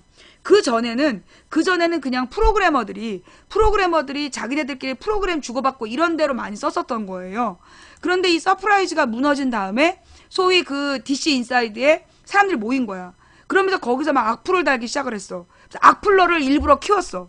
실제로 어떤 식이냐면 그러니까 그 게임을 할 때도요. 그때 게임을 할 때 그 게임을 할 때 어떤 식이냐면 그때 유행했던 게 그 시절에 유행했던 게임이 뭐 25명 정도가 단체로 게임하는 게 유행했다는 거야. 그때 무슨 스타크래프트 다음에 뭔가 있었어. 워 게임인가? 뭐 그런 게 있었는데 그게 주로 이제 25명 정도가 팀을 이뤄서 하는 게임인 거야. 근데 이제 그 게임을 할 때 뭐 리니지인지 뭔지 모르겠어. 근데 그 게임을 할 때 그 게임을 주도하는 애들이 어떤 식으로 하냐면 되게 왜 그 긍정적으로 글을 쓰고 착한 애들 있잖아. 걔네들을 초식동물이라고 부른 거야. 기억나요? 초식동물? 그러니까 그 게임을 할 때 악플 안 달고 착하고 순수한 애들, 원칙대로 규칙 지킨 애들을 초식동물이라고 부르면서 걔네들을 제거하는 거야. 죽이고 쫓아내고. 그리고 주로 막 악플 달고 막 분노가 가득 차 있는 애들 있잖아. 그런 애들한테만 말을 거는 거야. 밥 먹었니? 뭐 이런 식으로. 근데 이 애들이 주로 중고등학생들이었는데 그 당시에 지금 일배 나이야. 걔네들이 중고등학교 다닐 때 왜 악플을 달겠어? 엄마는 공부하라 그래. 공부는 안 돼. 막 짜증나고 스트레스 받으니까 게임하는데 게임으로 씨발씨발 욕하는데 그런 애들한테 가만히 보고 있다가 밥 먹었니? 그러면서 걔네들만 관리하는 거야. 그 다음에 야 우리 어디 가서 놀다 올까? 그러면서 어디 가서 이 말 쓰고 와. 그러면 그게 인증이야. 몇 명이 가서 거기서 욕을 쓰고 강퇴증을 받아가야 되는 거야. 그래서 우리 방송에서 와서 저 강퇴 좀 해주세요 그러는 거야. 악플을 달고 강퇴를 받아가야 그 게임에 끼워주는 거야. 그런 식으로 악플러를 키웠어요. 그거 무슨 웹툰이 있다며. 그 악플러들을 키우는 웹툰이 있다 그러더라고. 근데 하여튼 그런 식으로 애들을 키웠어. 그 다음에 그런 DC나 이런 데에서 그렇게 악플을 다는 거야. 그런데 여러분 있잖아요. 소위 이제 그 다음 아고라하고 무슨 DC 인사이드하고 이런 데에서 악플러들을 잡았어. 악플러들을 잡고 봤더니 어머 어떤 사람은 초등학교 교감, 어떤 사람은 무슨 박사, 무슨 조교수 이런 사람들이 악플을 달고 있는 거야. 왜 그랬을까? 왜? 이 사람들이 받는 스트레스가 있을 거 아니야. 자기네들이 받는 스트레스를 인터넷의 익명성에 기대서 악플을 달았던 거야. 그리고 그 악플을 다르라고 조장했던 거죠. 예. 그렇게 악플을 다르라고 어떤 사람들은 조장을 한 거야. 그렇게 계속해서 안 좋은 글을 달도록. 그래서 그런 사람들이 DC 인사이드에 모이고, 그러다가 DC 인사이드에서 소위 이제 어떤 사건이 터지면서 일베하고 오유로 갈라지게 돼. 그 처음에 일베에는 그렇게 이상한 사람들이 없었어. 근데 주로 아이들이 막 엽기 사진을 올리면서 스트레스를 푸는. 그래서 일베에 처음에 의사들이 많았다는 게 맞아요. 맨 처음에 만든 사람도 의사였고, 의사들이 모여서 그 의대생들이나 이런 애들이 고도의 스트레스에 시달리잖아. 막 그 외워야 될 게 너무 많고, 그런 거를 그런 엽기적인 사진이나 이런 걸 보고 웃으면서 풀었던 데인데, 그런 일베 같은 데를 끊임없이 이상한 짓거리 하는 애들의 장소로 육성한 거야. 더 웃긴 건 여러분, SBS에서 10번인가 사고 났잖아요. 일베 마크를 갖다 올린 거. 그게 만약에 정말 그 프로그래머가, 그 그래픽 디자이너가 실수한 거면 잘랐겠죠. 다시는 없었겠죠. 근데 10번이나 일베 이미지를 갖다 올린 이유가 뭐겠어. 거기서 일베에서 그런 악플러들을 키우고 소위 자기네 그 뭐라 그러나 비정상적인 짓을 하도록 육성하기 위해서 계속 일베 애들이 몰리고 있다는 둥. 실제로 중고등학교 애들한테 물어보면 제 일베하는 애야 그럼 안 논대. 그 반에서 못 어울린 애들이 일베하고, 일베하는 애 그럼 좀 찌질한 애 이렇게 되어 있다는 거야. 그런데 막 강남의 아이들이 일베를 하고 있다. 그리고 기사도 나왔어. 강남 중학생들 일베로 몰려. 이게 뭐냐? 일베를 띄우는 거야. 일베를 키우고. 그래서 악플을 띄우게, 악플을 계속 쓰게끔 그들을 양육하는 거예요. 그래서 걔네들을 그게 전문 용어로 청년 우군화.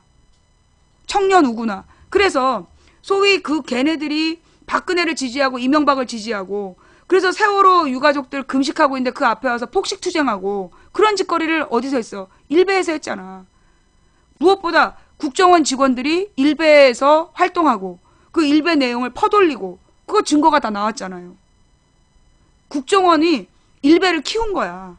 그래서 그 일베에서 주로 작업 공간을 만들고 거기서 활동을 하고 있는 거야. 예. 그게 저기 원세훈이가 만든 청년 우군화 사업이야. 그래서 원래 근데 사실 일베는 원래 친구들이 있었어. 원래 있던 애들. 옛날에 코결하고 그랬던 애들이 맨 처음에 일베를 만들었단 말이야. 일간 웃기는 베스트만 모아놓던 곳. 일베가요. DC 인사이드에서 일간 베스트에 올라온 웃기는 글들만 모아놓는 사이트였어. 근데 그 모아놓는 사이트에서 악플 다는 애들을 막 영웅시에서 띄워주고, 그 다음에 거기에서 그 초식동물들을 쫓아낸 거야. 그러면서 그 일베를 이상한 공간으로 만들어낸 거야. 그러면서 거기에다가 너희들도 악플 다뤄. 너희들도 일베는 해방 공간이야. 일베에 가서 일탈행위를 해. 그래서 그 건전한 인터넷 운동을 못하게 막는 거예요. 예. 그러면서 일베를 계속 키우는, 계속 막 그 일베로 사람을 모으기 위해서 일베를 보라고 강요하고, 일베 사이트로 링크시키고, 원래 일베를 만든 사람들, 일베에서 맨 처음 활동했던 사람들, 그런 사람들 아니야. 그냥 웃기는 글을 모아놔서 거기 갔던 사람들이야. 그런데 단지 일베를 했다는 이유만으로 전부 다 미친 사람 취급을 받도록 만들어낸 게 누구야? 국정원이야. 분명히 국정원에서 일베를 근거지로 활동했다는 증거가 이미 나와 있어. 그 2013년 6월 달에 국정원 수사하는 과정에서 그거 증거가 다 나왔어요. 그 국정원 여직원이 일베에 글 올리고 그걸 퍼달르고, 사이버 사령부에서 그거를 같이 하고 그랬던 게 증거로 나와 있어.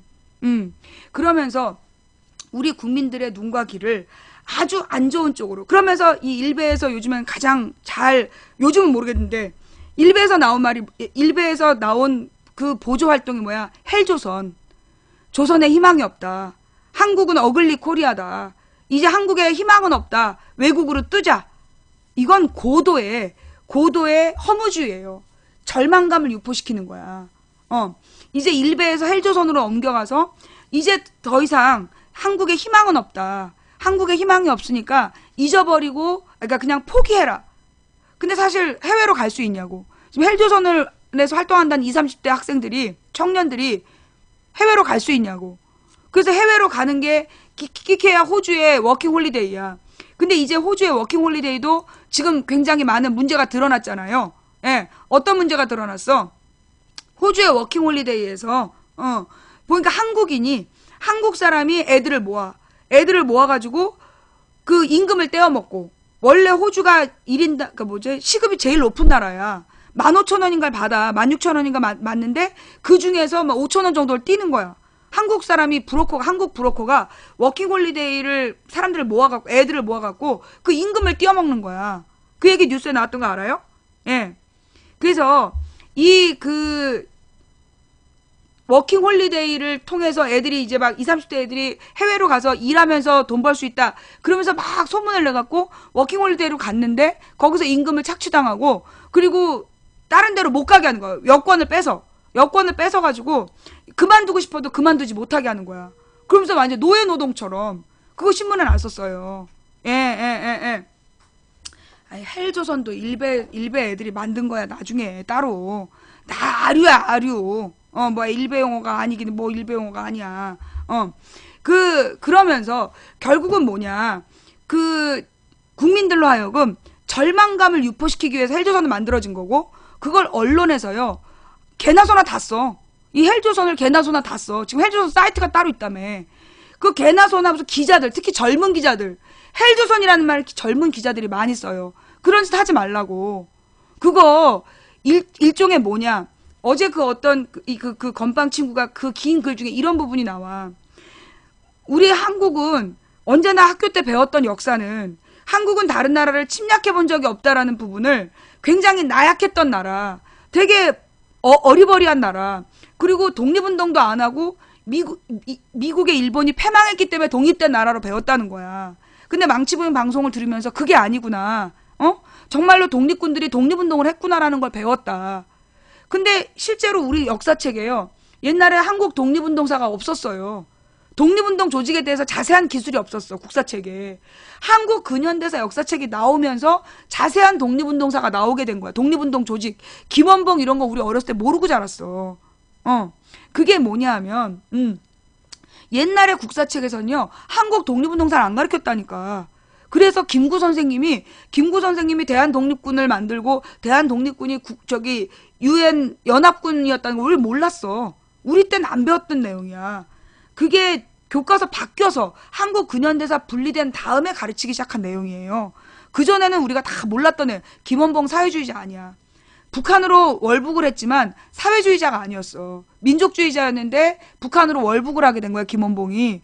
그래서 월북을 했기 때문에 우리가 김원봉 빨갱이 공산주의자를 알고 있었던 건데, 그 사람이 왜 월북했느냐. 저는요, 몽양 여운형 선생이 월북한 줄 알았어요. 옛날에 그렇게 들었거든.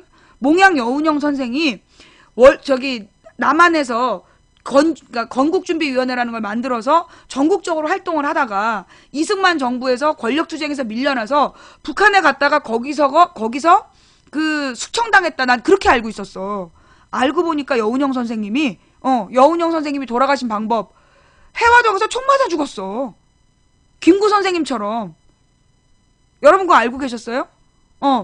나는 여운형 선생이 그렇게 죽은지 몰랐어. 왜냐면 내가 애들 가르쳤던 교과서에도 여운형이 해화동에서 총살당했다는 얘기가 없었거든. 이번에 김원봉 얘기하면서 알게 된 거야. 예. 김원봉 얘기하면서 알게 됐어. 김원봉이 왜 월북했냐. 김구 선생님 죽고, 김구 선생님 총 맞아 죽고 여운형 선생님 총 맞아 죽던 그런 시절이었기 때문에, 그리고 누구였어? 노덕술, 일제 때 일본군 앞잡이로 조선의 독립운동가들 고문했던 놈이 그 이승만 정부의 경찰 간부가 되어 있는 거야. 그걸 보고 너무나 열받았고, 그 다음에 그 모욕을 당한 거야. 그놈들한테 막 쫓겨다니고 감시당하고. 그리고 여운형 선생님이 47년도에 그 해화동에서 총 맞아 죽는 걸 보면서 여기 있으면 내가 죽겠구나. 여기서 있으면 죽겠구나. 그래서 월북을 했던 거야. 근데 월북했지만 이 사람은 공산주의자가 아니었기 때문에 북한에서도 그 김일성한테 제거당하는 거죠. 예. 김원봉 선생이 그렇게 돌아가신 분인데 우리는 단지 북한으로 갔다는 이유만으로 빨갱이 공산주의자로 알았던 거야. 그 다음에 우리는 김구 선생님을 빨갱이 공산주의자라고 외치는 사람들을 봐요. 근데 실제로 김구는 공산주의자가 아니었어. 김구 선생은 공산주의자 아니야. 근데 김구 선생님을 빨갱이라고 부른 이유가 뭐냐. 북한의 김일성을 설득해서 단독정부 수립을 막았다고. 그래서 김일성을 만났기 때문에 빨갱이라고. 그게 이승만의 논리였어. 이승만이 13년 동안 김구는 빨갱이라고 그렇게 가르쳤던 거야. 그게 잘못된 교육이었고요. 사실 우리 어렸을 때는 김구 선생님의 사진만 있었지 김구 선생님에 대한 자세한 설명이 없었어요. 우리 어린 시절에 그랬었어. 그렇게 잘못된 역사관으로 우리를 가르쳤는데 그래서 걔네들이 훔친 게 뭐냐. 우리 민족의 자랑스러운 역사. 솔직히 여러분 제가 3.1운동이 5.4운동을 만들었고 우리 60년 4.19 혁명으로 라틴 아메리카, 남아메리카에 민족해방운동이 일어났다. 그거 한국 근현대사 교과서에서 배운 거야, 나도. 우리 졸업할 때까지는 그런 내용이 없었는데, 내가 학교 졸업하고 95년 이후에 애들한테 역사 가르칠 때, 그때 한국 고등학교 근현대사 교과서에 3.1운동의 의미가 나오더라고. 그래서 5.4운동에 영향을 미치고 인도의 간디운동에 영향을 미쳤다라는 게 그 한국 근현대사 교과서에 나오기 시작한 거야. 그러니까는 우리 민족의 자랑스러운 독립운동사도 못 배웠어. 무엇보다 임진왜란에 대해서 일본 놈들이 어떤 잔인한 짓을 했는지 귀무덤이나 이런 얘기 안 가르치잖아요. 그죠? 나는 그 임진왜란 때 우리 조선 사람들이 어떤 일을 당했는지 역사 스페셜이란 책 보고 알았어. 우리 국사책에 그런 게 안 나왔잖아요. 우리 국사책에 귀무덤, 일본 놈들이 아이들과 아내와 자식이 보는 앞에서 아버지를 죽이고 귀하고 코를 잘라서 주머니에 넣은 다음에 애들이 보는 앞에서 엄마를 강간하고 엄마가 저항하면 팔다리를 잘라서 강간하고 그 다음에 자식들을 노비로 잡아갔다. 그걸 우리는 몰랐어. 국사책에서 그걸 안 가르쳤다니까. 나중에 역사 스페셜, 소위 김대중 노무현 때 그런 역사 스페셜이 되게 유행했단 말이야. 그거 보고 우리는 알았던 거야. 생각해보니까 우리 국사책에 일제 만행이 자세히 나와요? 자세히 안 나와요. 일제 만행이 역사책에 뭐 한국의 독립운동가들을 서대문 형무소에서 잡아다가 어떤 고문을 했다. 자세히 안 나오잖아. 그죠? 그리고 일본의 수탈에 대해서도 옛날 역사책에는 자세히 가르쳐지지 않았어. 근데 한국 근현대사 교과서를 공부하니까 1910년대에 쌀을 수탈하기 시작하고 1920년 쌀과 자원과 이게 이제 1910년대에 그 많은 영을 내려 산업령 같은 거 내려서 그 민족 자본가들을 죽여요. 민족 자본가들의 재산 기업을 다 무너뜨려. 그 다음에 쌀을 수탈하고 그리고 1920년대부터는 문화 수탈이 시작이 되는 거야. 그래서 이 1910년대부터 시작된 수탈에 대해서 자세히 기록되어 있는 게 한국 근현대사야. 산미 증식계획이라는 이름으로 쌀을 그 호남 지방에서 밭농사를 못하게 한 거야. 모든 땅에다 논을 만들어서 쌀을 만들게 하고 쌀을 전량 뺏어가는 거야. 전량 뺏어갔어. 그래갖고 그러면서 얘네들이 뭐라 해? 산미 증식계획이라 하면서 쌀의 생산량이 늘었다. 그게 뉴라이트식. 그래서 뉴라이트 역사책에는 쌀의 생산량이 늘었다. 그것만 주장해. 그런데 원래 우리나라에 100만큼의 쌀이 생산돼서 이걸 조선 사람들이 먹었단 말이야. 그런데 이 쌀이 증산된 게 150이야. 150만큼 증산됐는데 그 일본으로 수탈해 간 게 얼마냐? 100이야. 그럼 어떻게 되겠어? 원래 100만큼 있었어. 100을 우리 조선 사람이 다 먹어야 되는 양이야. 근데 50을 증산한 다음에 일본으로 100을 가져가. 그럼 조선 사람들은 그 쌀이 부족해지는 거야. 그래서 쌀값이 폭등을 해요. 그래서 쌀값이 폭등해서 조선의 그 굶주린 백성들이 굶주리게 되고 그랬던 거야. 그게 일본의 침략의 역사인데 일본의 침략의 역사를 제대로 가르치지 않았던 거야. 그래서 이 한국 근현대사 교과서가 만들어지면서 그런 일본의 침략사 이런 것들이 그리고 한국의 독립운동사 그리고 한국의 이 근현대사가 1900년대에 어떻게 전 세계에서 인정받았는가 이걸 규명해낸 거야. 그랬더니만 이놈들이 그 역사를 지우기 위해서 한국 근현대사의 역사를 지우기 위해서 이명박 때 막 처음에 이제 교과서를 뉴라이트 교과서를 쓰라고 강요를 했는데 아무도 안 쓰니까 국사하고 한국 근현대사를 통합한 다음에 그 통합 교과서에서 뉴라이트 교과서를 만들려고 한 거야. 그게 교학사야. 교학사 역사책이 옛날 국사하고 근현대사가 뉴라이트 입장으로 쓰여진. 제가 옛날에 방송에서 그런 얘기 보여드린 적 있잖아요. 명성황후가 죽는 장면, 그 교학사 교과서의 문제점 뭔가, 거기 그런 얘기가 나오잖아. 명성황후를 죽인 그 일본군 자객의 입장에 대해서 서술해봐라. 명성황후를 죽일 수밖에 없었던 일본군 자객의 입장에 대해서 생각해보기. 그게 교학사 교과서의 실제 내용이었다니까요. 근데 우리 방송에서도 그 얘기 했는데 2013년인가 14년에 13년 했던 것 같다. 그거 우리 저기 세월호 이후에 오신 분들은 또 모르는구나. 예, 교학사 교과서의 문제가 그거였어요. 박근혜 정부 초기에 교학사 교과서를 막 강요를 했단 말이야. 전국의 고등학교에. 근데 그 교학사 교과서의 문제점이 그런 내용이었어. 명성황후를 죽인 자객의 입장에 대해서 생각해보기, 이런 게 과제였다니까요. 기가 막히죠. 지금 박근혜가 만들려는 게 그런 교과서야.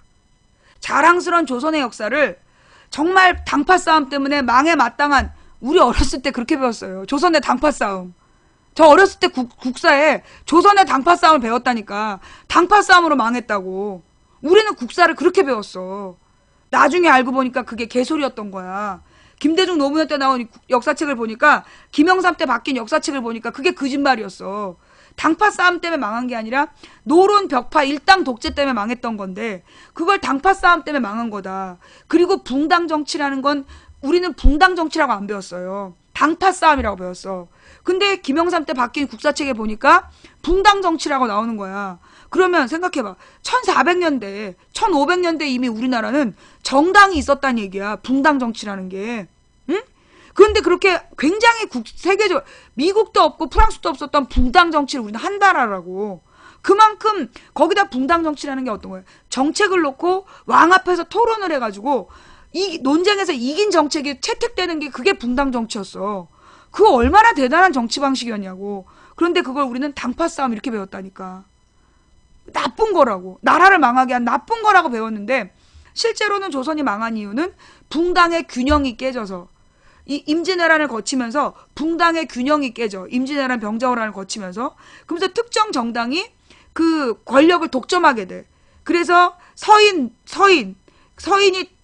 남인 북인 다 잡아먹고, 남인은 아주 쪼그라들어 있고, 그 서인이 새누리당처럼 거대해져. 그들만 이 서인이 친이 친박처럼 갈라진 거야. 그게 노론, 소론. 근데 소론은 또 작아. 그리고 이제 노론이 거대해져. 그 다음에 이 노론 중에서 또 시파, 벽파로 또 나뉘어지게 되는 거야. 그러다가 여기서 노론 벽파가 모든 권력을 다 독점하면서 정조가 죽게 되는 거예요. 정조가 죽고 그 뒤에 세도 정치가 시작이 되는 거야. 결국은 뭐냐? 원래 동인 서인이 균형을 맞춰서 토론할 때는 붕당 정치, 조선이 굳건했어. 사실은요, 임진왜란, 병자호란 정도의 난이면, 여러분, 명나라가요. 명나라가 조선보다 한 30년 먼저 만들어져. 1360년쯤에 명이 만들어졌단 말이야. 근데 명나라가 망한 이유가 뭔지 알아? 임진왜란 때문에 망해. 명나라가 우리보다 훨씬 큰 나라잖아. 근데 그 큰 나라가 이 명나라에서 대패하고, 그러니까 명나라가 임진왜란 때 와서 군을 보내줬잖아. 지원군을 보냈잖아. 근데 전혀 아무 도움이 안 됐어. 근데 그 지원군 보내고 돌아가서 명나라가 망하는 거야. 그래서 국가의 경제가 무너지면서 명나라가 망해서 청나라로, 후금이 나타나가지고 청나라로 바뀌게 되는 거야. 그 명청 교체기가 바로 이 병자호란이잖아.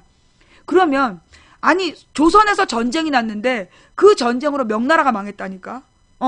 그 명나라가 망할 만큼 이 임진왜란이 큰 전쟁이었어. 그런데 조선이 망하지 않은 이유가 뭐냐? 조선이 그만큼 굳건한 시스템을 갖고 있었던 거야. 국가체제가 그만큼 완벽했기 때문에, 그래서 그 임진왜란이나 병자호란이란 양난을 거치고도 왕조가 유지될 수 있었던 거예요. 바뀐 역사책은 그렇게 가르쳐. 우리 어린 시절에는 그렇게 안 배웠거든. 우리 40대는 그렇게 안 배웠는데, 김영삼 이후에 바뀐 역사책은 그렇게 가르쳐요. 그런데 지금 그런 내용들을 지금 다시 박근혜는 당파 싸움 때문에 망한 나라. 한국 독립군은 아무것도 한 게 없고 파벌로 나누어져서 그 임시정부도 여러 개가 있었고 별로 이 독립운동 단체들은 분열되어 있어서 도움이 안 됐고 실제로 일본이 패망하면서 우리는 뜻하지 않은 독립을 하게 됐다. 그런 서술을 하려는 거야. 그러면서 그 교학사 교과서에 또 그런 내용이 나왔다며. 나 그 부분은 몰랐는데 명동거리를 보여주고 일제강점기 때 명동거리와 지금의 명동거리를 보여주면서 똑같죠? 뭐만 달라졌나요? 기모노 입은 여자가 사라진 것만 달라졌다. 그렇게 가르친다는 거야. 그걸 뭘 얘기를 하는 거냐? 그게 식민지 근대화론이에요. 식민지 근대화론. 그 식민지 근대화론이라는 게 뭐냐면, 식민지가, 그러니까 일제가 이 조선을 지배해서 조선이 지금의 발전된 모습으로 변했다는 거야. 걔네들이, 그러니까 박근혜하고 김무성이 주장하는 게 뭐냐? 일제가 조선을 먹었기 때문에, 지배했기 때문에 지금처럼 조선이 근대적으로 바뀌었다. 그게 식민지 근대화론. 박정희가 쿠데타를 일으켰기 때문에 한국의 경제가 발전했다. 박정희 경제성장론. 두 가지가 목적인 거야. 지금 박근혜하고 김무성이 교과서를 강제로 교학사 교과서로 통일하려는 이유가 두 가지예요.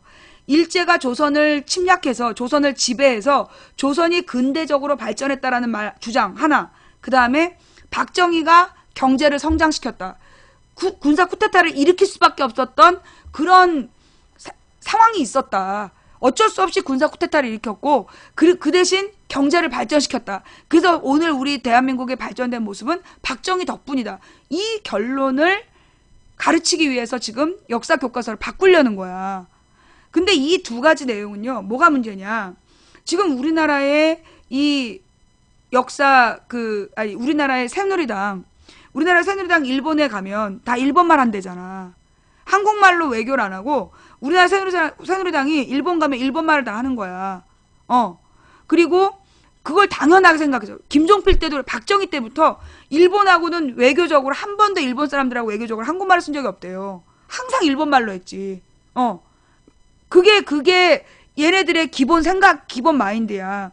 자, 그리고 그 일본에 지금 김무성이 데려다가 세미나 했던 교수들이 가르쳤던 내용이 그거거든.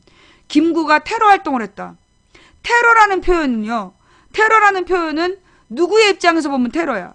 일본의 입장에서 보면 테러 활동이야. 김구 선생님의 독립운동이 일본의 입장에서 보면 테러 활동이야. 그러나 조선 사람의 입장에서 보면 독립투쟁이야. 그런데 그들은 교과서에 김구가 테러 활동을 했다라고 썼다니까. 뉴라이트 교과서에서. 그 청년들을 모아서 크고 작은 테러 활동을 했다. 그 테러라는 표현 자체가 뭐예요? 일본의 입장이야. 일본의 입장으로 역사를 보는 사람들을 쓰는 놈들을 데려다가 그 세미나하고 그런 짓거리를 한 거야, 김무성이. 그게 새누리당 역사 세미나 유명해. 100명 이상이 참가했어. 이번에도 또 했다며. 응? 그랬지. 그리고 지금 박근혜는 계속 새마을운동이 국제적으로 막 뜨고 있는 운동이다. 개지랄. 아프리카 몇 나라가 따라하는. 그것도 원래 이 새마을운동이라는 게 이름만 새마을운동이지